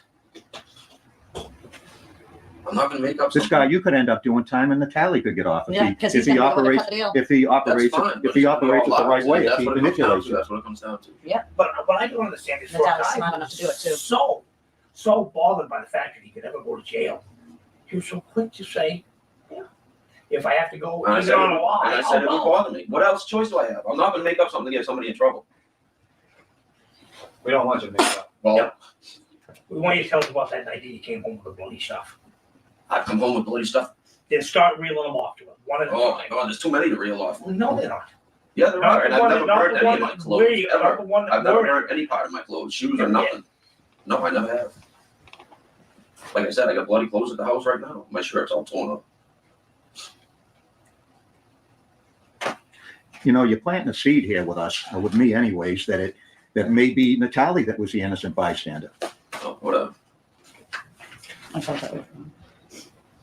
Do we want to ask him about the remarks made down south? Do we want to leave that? I mean, I don't know how we can help Ask that. me I anything. don't know. What remarks about you and Natalie putting Jen in the truck? That's, I told you already, that's what the cops told me. You didn't tell me that. I asked you what they told you. You never mentioned Yeah, I it. did.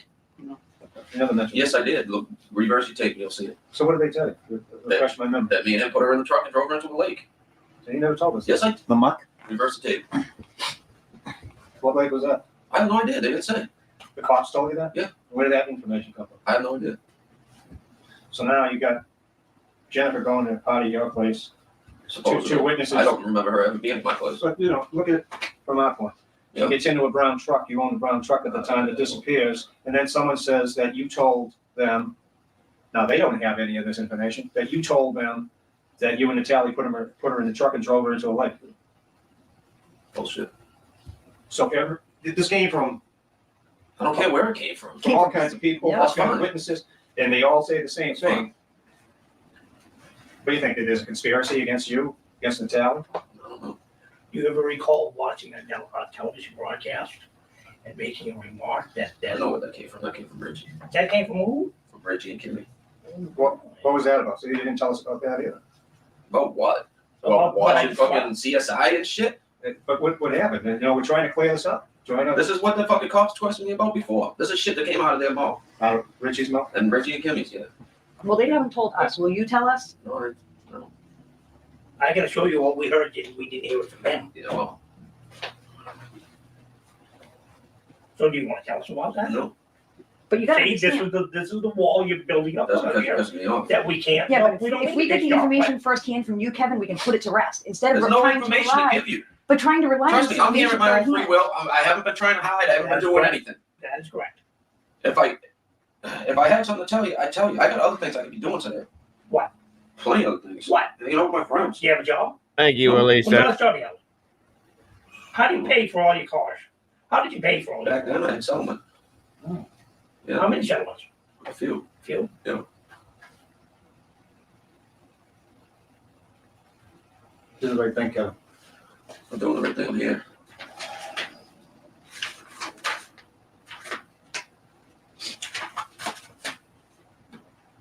Do you understand why they're looking into you? Why we're looking into you? I mean, does that make sense? Yeah. Okay. Yeah. But you seem to think that everybody made all this shit up. There was a lot of shit made up. Yeah. That truck wasn't made up. That truck is missing. Jennifer Fay is missing. None of that is made up. So the truck is gone. Jen is gone. The few credible people that have come forward that put her in your truck the night she disappears, that's bullshit. Come on. Did someone else have your I truck? have no idea. I don't even remember having the truck. I remember my green one. I don't remember running one. Bought the truck from an old man, older guy. Where? Might have been from Easton. Brown. Yeah. Yeah, 150.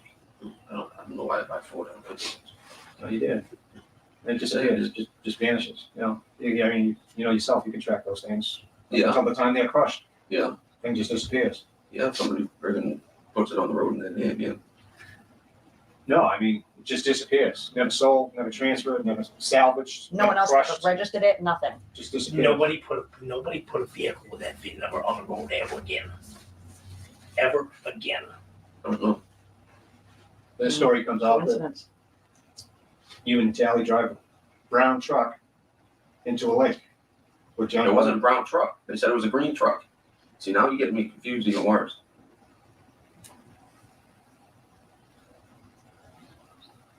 That was still early. They didn't have all the information. The green truck you bought after she disappeared. No, I did not.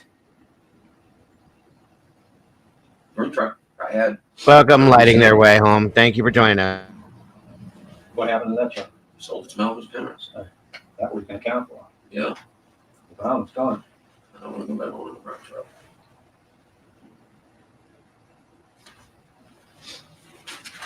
You know, not sure why you'd want to cover for a piece of shit like that. I wouldn't want to cover for him. You know, Pete, you know, you leave here, people, you're not going to be cleared in everybody's mind.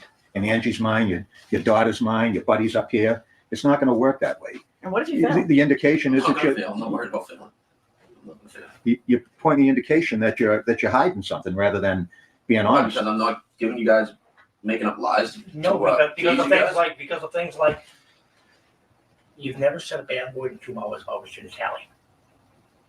Why? You don't like him. You made that clear. Yeah. We have called him names. You have never said you're right. Never. When it comes to Richard the Tally, for some reason, you just don't want to say anything. Or the Tally family. It's like you're forget scared. Richard. It's like you're scared of the family. It's like you're bothered by him. I'm not scared. Right. I would hope not, because quite frankly, my personal opinion is nothing but a bunch of fucking bullies. They're a bunch of bullies who never left the town. They built a saga they built this big reputation, and they're nothing. They're just bullies. They ain't as tough as they think. They're not. Well, they are with those But who are they're weaker tough than enough to them. throw you under the bus when it comes their turn. Let me tell you something. Let me ask you something. Do you ever tell people that the tallies are no one to mess with? They're capable of hurting people? Probably. I've seen them hurt people before.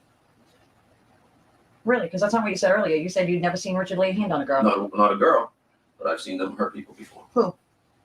Just people. I don't know. There were people in the neighborhood that walked in the neighborhood. Why were they hurt? Why did they hurt them? I have no idea. It wasn't my business. Do you know if they ever killed anyone? I have no idea. I would doubt it, but I don't know. What do they do to that girl down there? I don't know. I was living out here. I have no idea what they did to her. Was it nice to talk to people? They ever beat her? I don't know. Ask Eddie. He's the one that was there, not me. Why do you go to Lynn Fay? I mean, you haven't said one bad word about Richie and Tally. But you, oh yeah. But you keep beating up on Eddie. Yeah, bad. So, and I'll tell you this, Eddie had nothing bad to say about him. Why? What was he done? Don't know. Do you think he had something to do with Jennifer? I don't know. I would put it past him. I know he did. Why wouldn't we put it past him? You ever see him beat up women, girls, use them, young girls? I think the interview was a total of 2 hours. Why wouldn't you put I it past kind of sped it up You ever heard anyone though. else? Has Eddie? I don't know. I don't know. What did the Miss Allies do to you? Are you gonna cover up on? Huh? You gonna cover up on? Cover up for what? What did you see him do? You said they were rough. You saw him beat up people. Oh, hurt just like people. neighborhood shit, just fighting and shit. This one. You ever see him? But you've been 100 fights like that long. I didn't say it bothered me. I said I wouldn't doubt if they have hurt somebody or killed somebody. Did you ever see him really hurt someone? No. You ever use weapons? Not that you'd need a weapon to kill a 16-year-old girl that weighs 85 pounds. Especially if it wasn't No, on purpose to begin with. I've seen good weapons, but I've never seen them use them. Do you have any weapons? Do I? Not anymore. Used to? Mm-hmm. What kind of weapons you have? Guns. Shotguns, rifles, handguns? I don't think guns. There's a possibility that it was all an accident too. That there was no premeditation. That it just happened. Yeah, I mean, You know? we don't think that. I don't think This was planned out. They decided to choke her out. And, you know that's not how it happens half the time. You know yourself, you lose your fucking temper, and it goes too far. Yeah. And then you gotta cover it up. When you cover it up, you need help to cover it up. You don't want to go I there. couldn't even keep something like that inside me. You guys just don't know me. Really? Because you've choked out Angela. You've choked out Regina. I never choked out Regina. You choked out Sandra. I never choked out Sandra. You didn't throw her down a flight of stairs. Regina, I pushed her out of my house and she fell down the flight of stairs. I didn't push her down those stairs. She was pregnant with my kid. So was Sandra. Sandy. I never choked out Sandy. I never put my hands on Sandy. Never broke anyone's arm. Yeah, it was an accident. But they're saying this, Kevin, because that's the shit they're gonna throw at you. It doesn't matter. I didn't I don't know anything. Well, I'll tell you, even if you're being 100% honest, I was 100% honest. they're not going to take it. Well, what difference does it make? It makes a difference whether you wind up being Forced to correlated that. to something that you might not have done. No. Or something that you were I'm not forced making into a lot of doing. to get myself out of shit. When they want you, they'll get you. That's not it. They know where I'm at. You ever tried to commit suicide? Yeah, I have. You don't have to go there. No, I'm good. Let me ask you something. I ain't worried about it. You were willing to wear a wire back then. Yeah. Would you do the same? It'd take me a while because I'd have to get in close because I know everything that's going What's on. up, all things? Good to see you. Yeah, I would do the same. You do I do it for you guys. Yeah, I would. What would you try to solicit from? What kind of questions would you ask Natalia? I don't know. I can't just think of it right now. I mean, it's something that we'd have to go over, and I'd have to get in close with them. Would you do that? Yeah, I would. But like I said, it'd take a little while because I ain't talked to him in a long time. And with all the shit that's going on, you might think that it's me, that I'm having something to do with it. But that would mean you'd have to come back to Brockton for a while. Does it bother you that if you thought that? Because you've got kind of a carefree, you don't give a shit. What people think. I do, So if he I do give a shit, or else I wouldn't be sitting here right now. Okay, fair enough. But as far as the Natalia goes, does it bother you what he? I just don't want him to find a wire on me. Hey, That's all butterfly. I'm worried about. I'll do whatever. I don't care. I've won wires before. Don't call me. Really? What kind of situation do you want to wear before? I busted some big time drug deals in South Carolina. The Yankees don't know, so please don't tell. What? We don't go back and tell anybody anything. No, They give us information. We don't give it to them. And how did that come about? Did you get caught? No, no. Why would you do that? Something you didn't like? Or No, it was just there was 20 drugs and they thought I was living it. they get busted? Yeah, I guess as far as I know, they did. Yeah. Was that in Malor? Yeah. So you work with what the sheriff's department? I work here in a while. You want So he's a snitch and a narc too. On top of that, so this guy is just a complete piece of doo-doo. trouble? You didn't make a deal. No. And the sheriff's department just came to Kevin Malor and said, hey, Kevin, help us Actually, it out. started off was my friend's wife was doing a lot of crack, and he asked me if I could do it for him to get the drug deals out of her life, and I did. And they wanted me to keep doing it, so I did. How long ago was this? A while ago. Did you have Kaylee at that point? How old was Kaylee when this was going on? Okay, I wasn't at the house at the time. You weren't living at the house at the time? No, and that has nothing to do with this. Just Well, I'm just trying to figure out when I this. know you ask me too many questions for something that doesn't matter.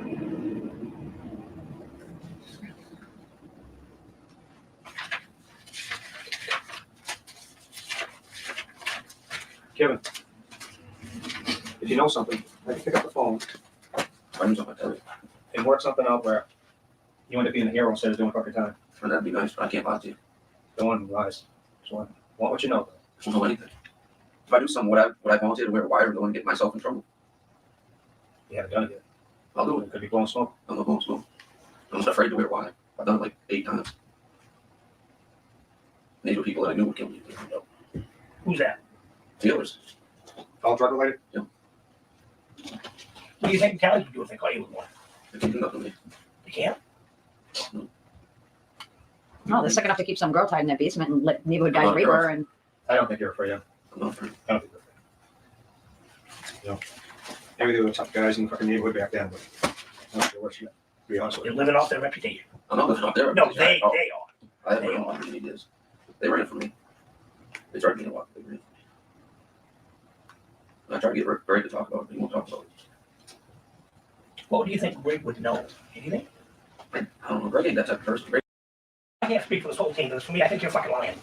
I just think you're not telling us everything, Kevin, and we're giving you every opportunity. Yeah, and I Every appreciate time that. we get to a question that's of importance, well, I don't want to talk about that. Well, I don't really remember. Oh, that really doesn't have any relevance. Well, you know something? It's about time you realize everything has relevance.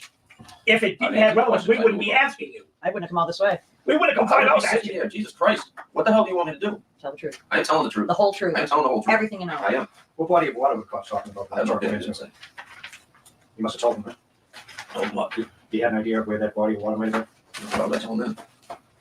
I'm not going to tell anybody anything I don't know about.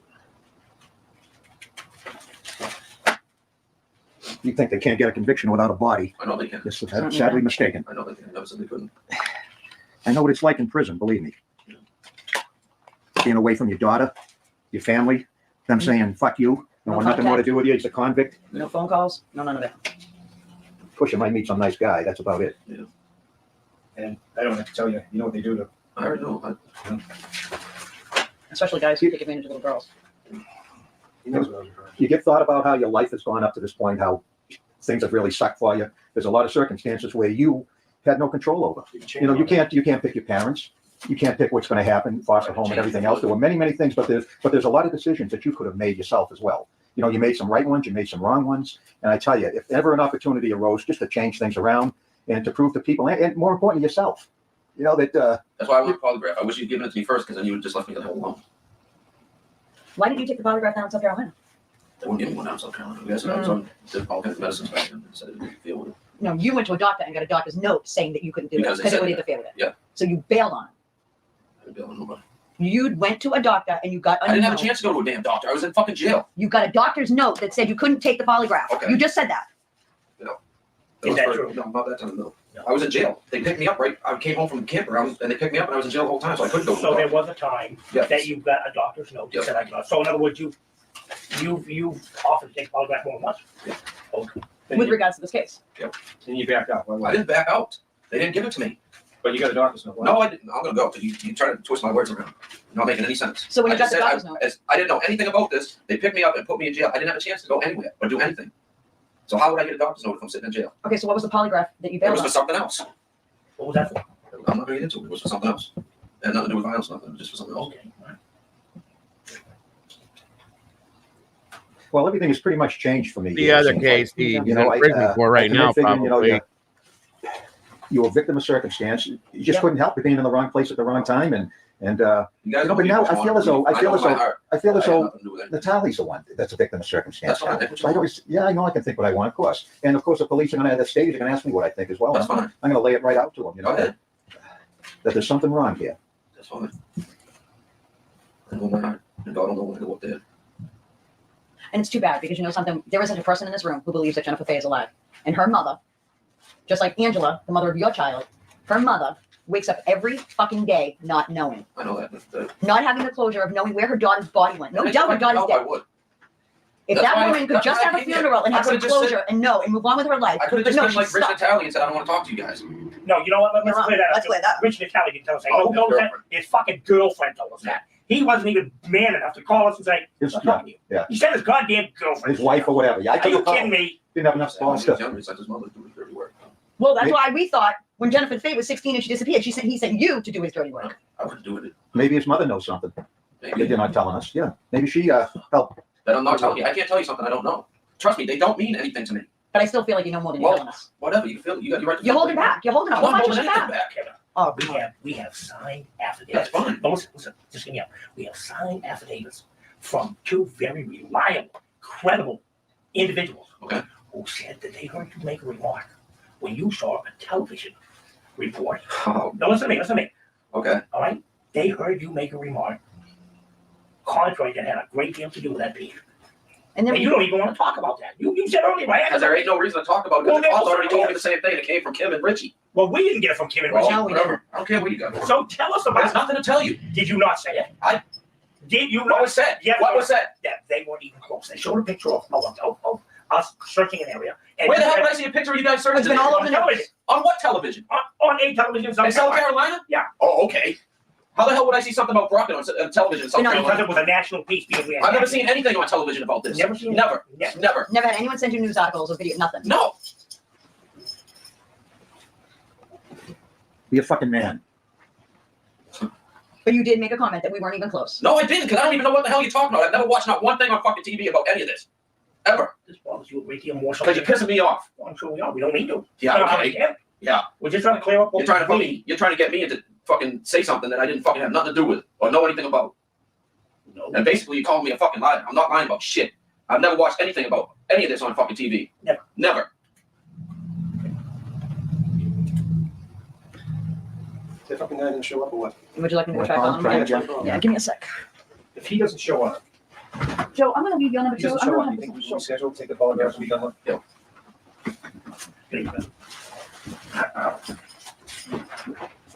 That's the main thing I want is to take a photograph. That's the main thing I want. I told you they have one over in Sydney at the State Trooper Barracks. I already talked to the cops about it. And maybe we'll do that, but I want to get I somebody. want to do it right now. I want to get this shit down and over with. Well, if you end up wearing a wire, then it ain't gonna get it over with. It's gonna extend it longer as well. Well, if I take a fucking polygraph, then I can get my part of it over with. And one thing, I'll use this fucking guy again.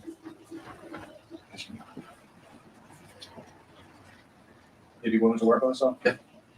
Even though I'm really pissed off right now, yeah, I will. You gotta understand, got a lot of information. You can understand where you get some of that information. We know that, believe me, we know that. We've gone through this information half a dozen times. I confirm it, we don't make accusations without, but you have to understand that this information came from people, we gotta fucking seek it out. That's fine. I mean, It's not our intent to get you upset. well, it's just you guys think that I owe the Natalie something that I'd stick up for him or something like that. You don't understand. Drake is the only one I like out of the whole family. Richie, I can care less what the hell happened to him. Richie don't mean nothing to me. He's done a lot of shit in the past that hurt me. But you understand the predicament we're in. I understand that. We have probably 30 people here who have told us different things involving you. And you're But I mean, wait, what- no, no, I mean, no, what no, I had listen. these in my past. Okay. All we're saying is you expect us to say all 30 of them are not telling us the truth. Why do you think I'm here? I know you guys heard shit. If But you you don't were understand. us, I what wasn't would an you- angel when I was younger. I We made a know lot of that. enemies. We know that. But what you want us to believe is all these people are lying to us. I don't know. I don't know what's being said. And I don't know who's saying it. So I know anything that comes from my family, they've caused me a lot of shit my whole life. So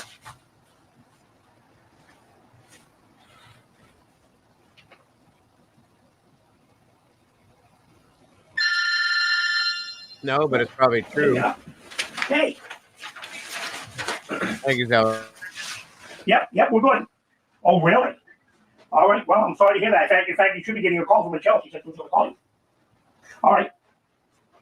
Yep. Well, all right. You don't have to take a call now. Oh, really? Okay. All right. So what are you going to do? Is that still rolling? Do you need Yes. us? Come on. Do you need any help from us? Okay. All right. You call right? Good enough. I don't know. I haven't got the dish I yet. left him a voicemail on his number. I got a feeling he tried calling me and my phone's out of service. All right. Who do you use for cell service? correct. No, that's fine. You have That's any fine. problems We'll with call you back. Your problems again? I don't use phone. It's Thanks. I have Sprint. I think I'm out of service. He's approximately 2 hours away, and he's got problems with his car. He does not think he's going to make it. Told him to call back. Well, we could do lunch or something and write it out, or do you want to reschedule? Maybe we can do it tonight, tomorrow, next week. You guys know where I'm at. Want to close this out? Hold on. It's up to you. I'm gonna go check. I don't think I locked my door.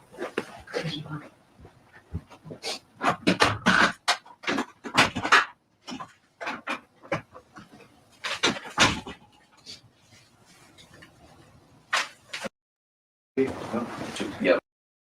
I don't know I just mean- arrested me a bunch of times. I mean, are you guys buddies or? No. Well, I mean, he just there. I mean, the cops around here are a lot different. I've been trying to get a hold of you guys, but Angie wouldn't give you guys his number. 287-1750. I left a number, didn't I? Did I leave a number when I called you? You might have, I don't know. If you did, I lost. Your caller ID? No. Yeah, but it wasn't on there. I looked. Darren looked. Oh, really? 607-287-1759. Paul Wilson's number. What is it again? 607-287-1759. And the chief's name, Holocaust, Chief Holocaust. Holocaust?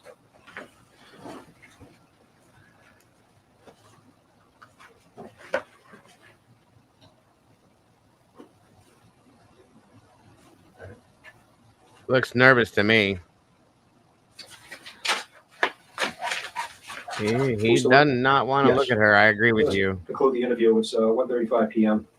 Kevin Malor, you're aware that the statement was recorded? Thank you, TODA. Yes. We had your permission to do so? Yes. Was everything you said during this interview correct to the best of your knowledge? Yes. Thank you.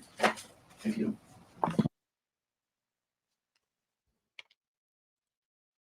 All right. All right. So that was the interrogation of the person that is highly believed to be the one in the one that did this. Okay. He's in prison right now for killing a friend or partner, whatever you want to call it, that he was involved with in another case of the murder of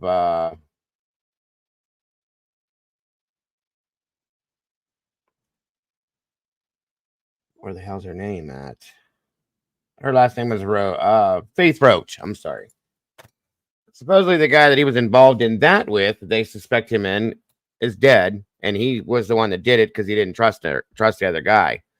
So he's sitting in prison on that scenario right now. Oh yeah, those were PIs anyway. They weren't even police. That was just an interview, an interrogation they did, being brought in for that reason. So, and again, he absolutely lied about quite a few things, in my opinion. So there's a little bit more to this, okay? And I'm going to get back to this later to pick up the second half of this if I can, okay? But for now, we've been in here for almost 4 hours, and Salty's about to go live, and I want to be there for that. I'd love to see you guys there too as well. So I knew it was going to be a long show. And that's why it's going to be a two-parter, because there's quite a bit of other stuff that goes with this as well. And I'd like to cover the rest of it as well. So there will be a part 2. So guys, if you can, again, if I can we drop Salty's link in here one more time, please? And thank you. Excuse me. Sorry.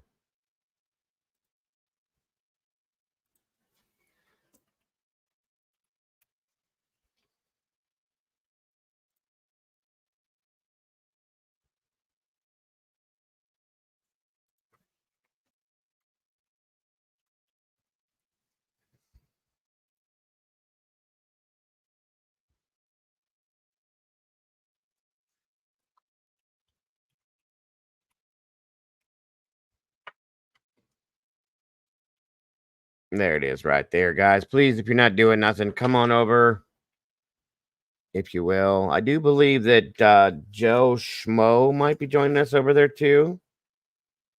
Another great person to have conversation with. So come on over there, guys, if you will, please.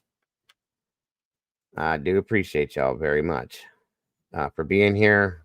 Yes, and it will be nice to hang with you guys over there as well. But yeah, we're going to go back to this. I thought that interrogation was really important to this. I think so, Andy. I think so. Yes, ma'am. I do believe so, actually. But anyway, I thought that interrogation was very important to see for this case, to understand who he is, the questions that they asked. No, we're going to Salty's channel itself, Siggy, which is this link right here on screen. It's right up there in the chat. Miss Zelda put it up. You just click there and jump on over there, and we will be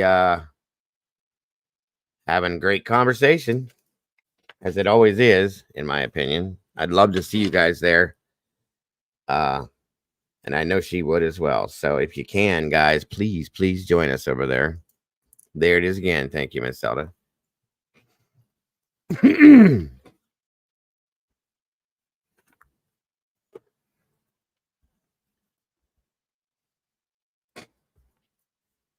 Welcome back, Miss Paula.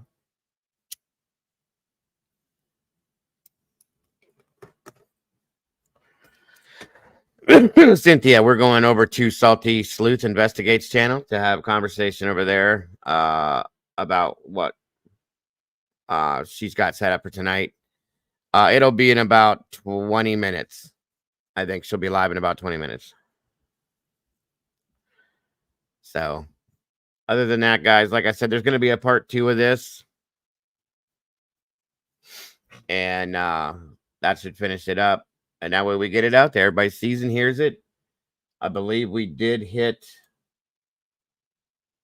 We hit algorithm. That's awesome. So this will get out there, and I appreciate that very much. It needs to be seen, and the second part hopefully will too. I'll probably be in here tomorrow with the second part of it, and we'll go on from there. And if you guys have any questions about this case, write them down.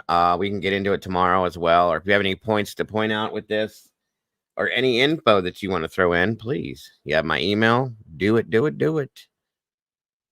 Are you taking off, Miss Alicia? Thank you for joining us. Yeah, there's a lot of questions about this guy. I do agree. We have more to look at with him. Don't worry. I know that was a long interview, but like I said, I think it was important to see it, to know about this case. You heard as they were talking in there about, you know, you were seen getting into a truck with this girl, blah, blah, blah, so on and so forth. That's important to me. So yeah, I think we are going to be jumping into Delphi over there. Joe's going to be joining us. So if you guys are interested, please do. I want to thank anybody, by the way, that donated to the PayPal, Cash App, or the Venmo. Thank you. God bless. I do appreciate that, guys, very much. It's so helpful. You guys are amazing.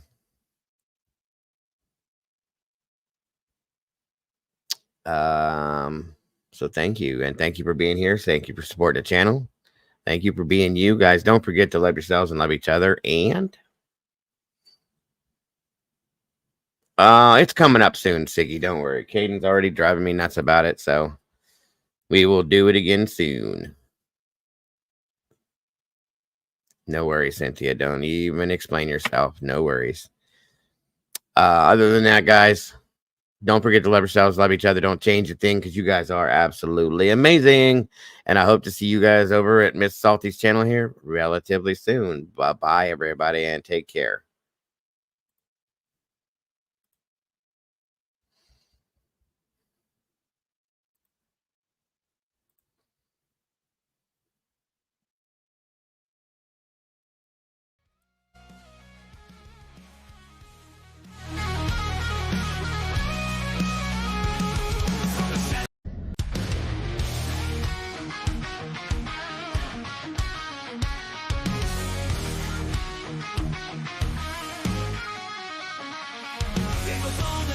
Typing at the speed of light, hunting down the shadows, bringing wrongs to right, digging deep in the data facts, sharp as a knife. With every single story, he's fighting for a life. A voice for the voiceless, he won't stay quiet.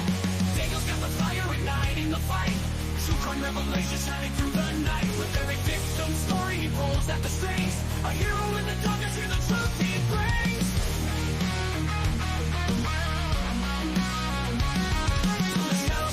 Streaming loud and clear, cracking cases open, hearts filled with fear. These channels are beacon in a world gone wrong. He guides us through the chaos, a soldier so strong. The flicks and the lights, they follow his lead. With every new case, he plants a new seed. Sharing their stories, giving hope where it fades. Daniel's a warrior through the trials he waits.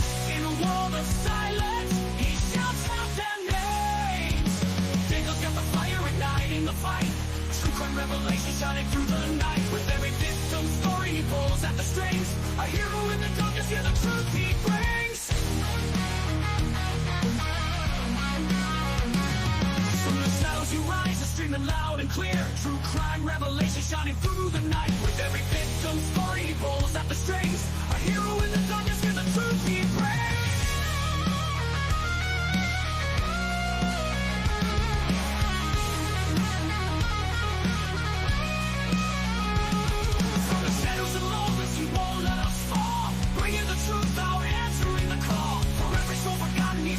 stand tall. Tangle the genuine, will always give it his all. Dangle's got the fire igniting the fight.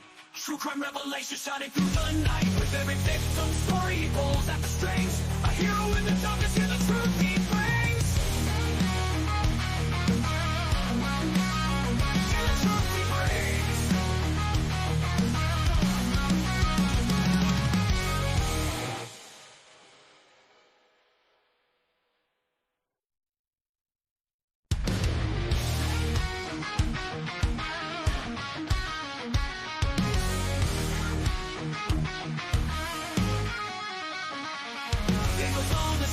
Typing at the speed of light, hunting down the shadows, bringing wrongs to right, digging deep in the data, facts sharp as a knife. With every single story, he's fighting for our lives. A voice for the voiceless, he won't stay quiet. Dangle's got the fire igniting the fight. True crime revelation shining through the night. With every victim story, he pulls at the strings. A hero in the dark.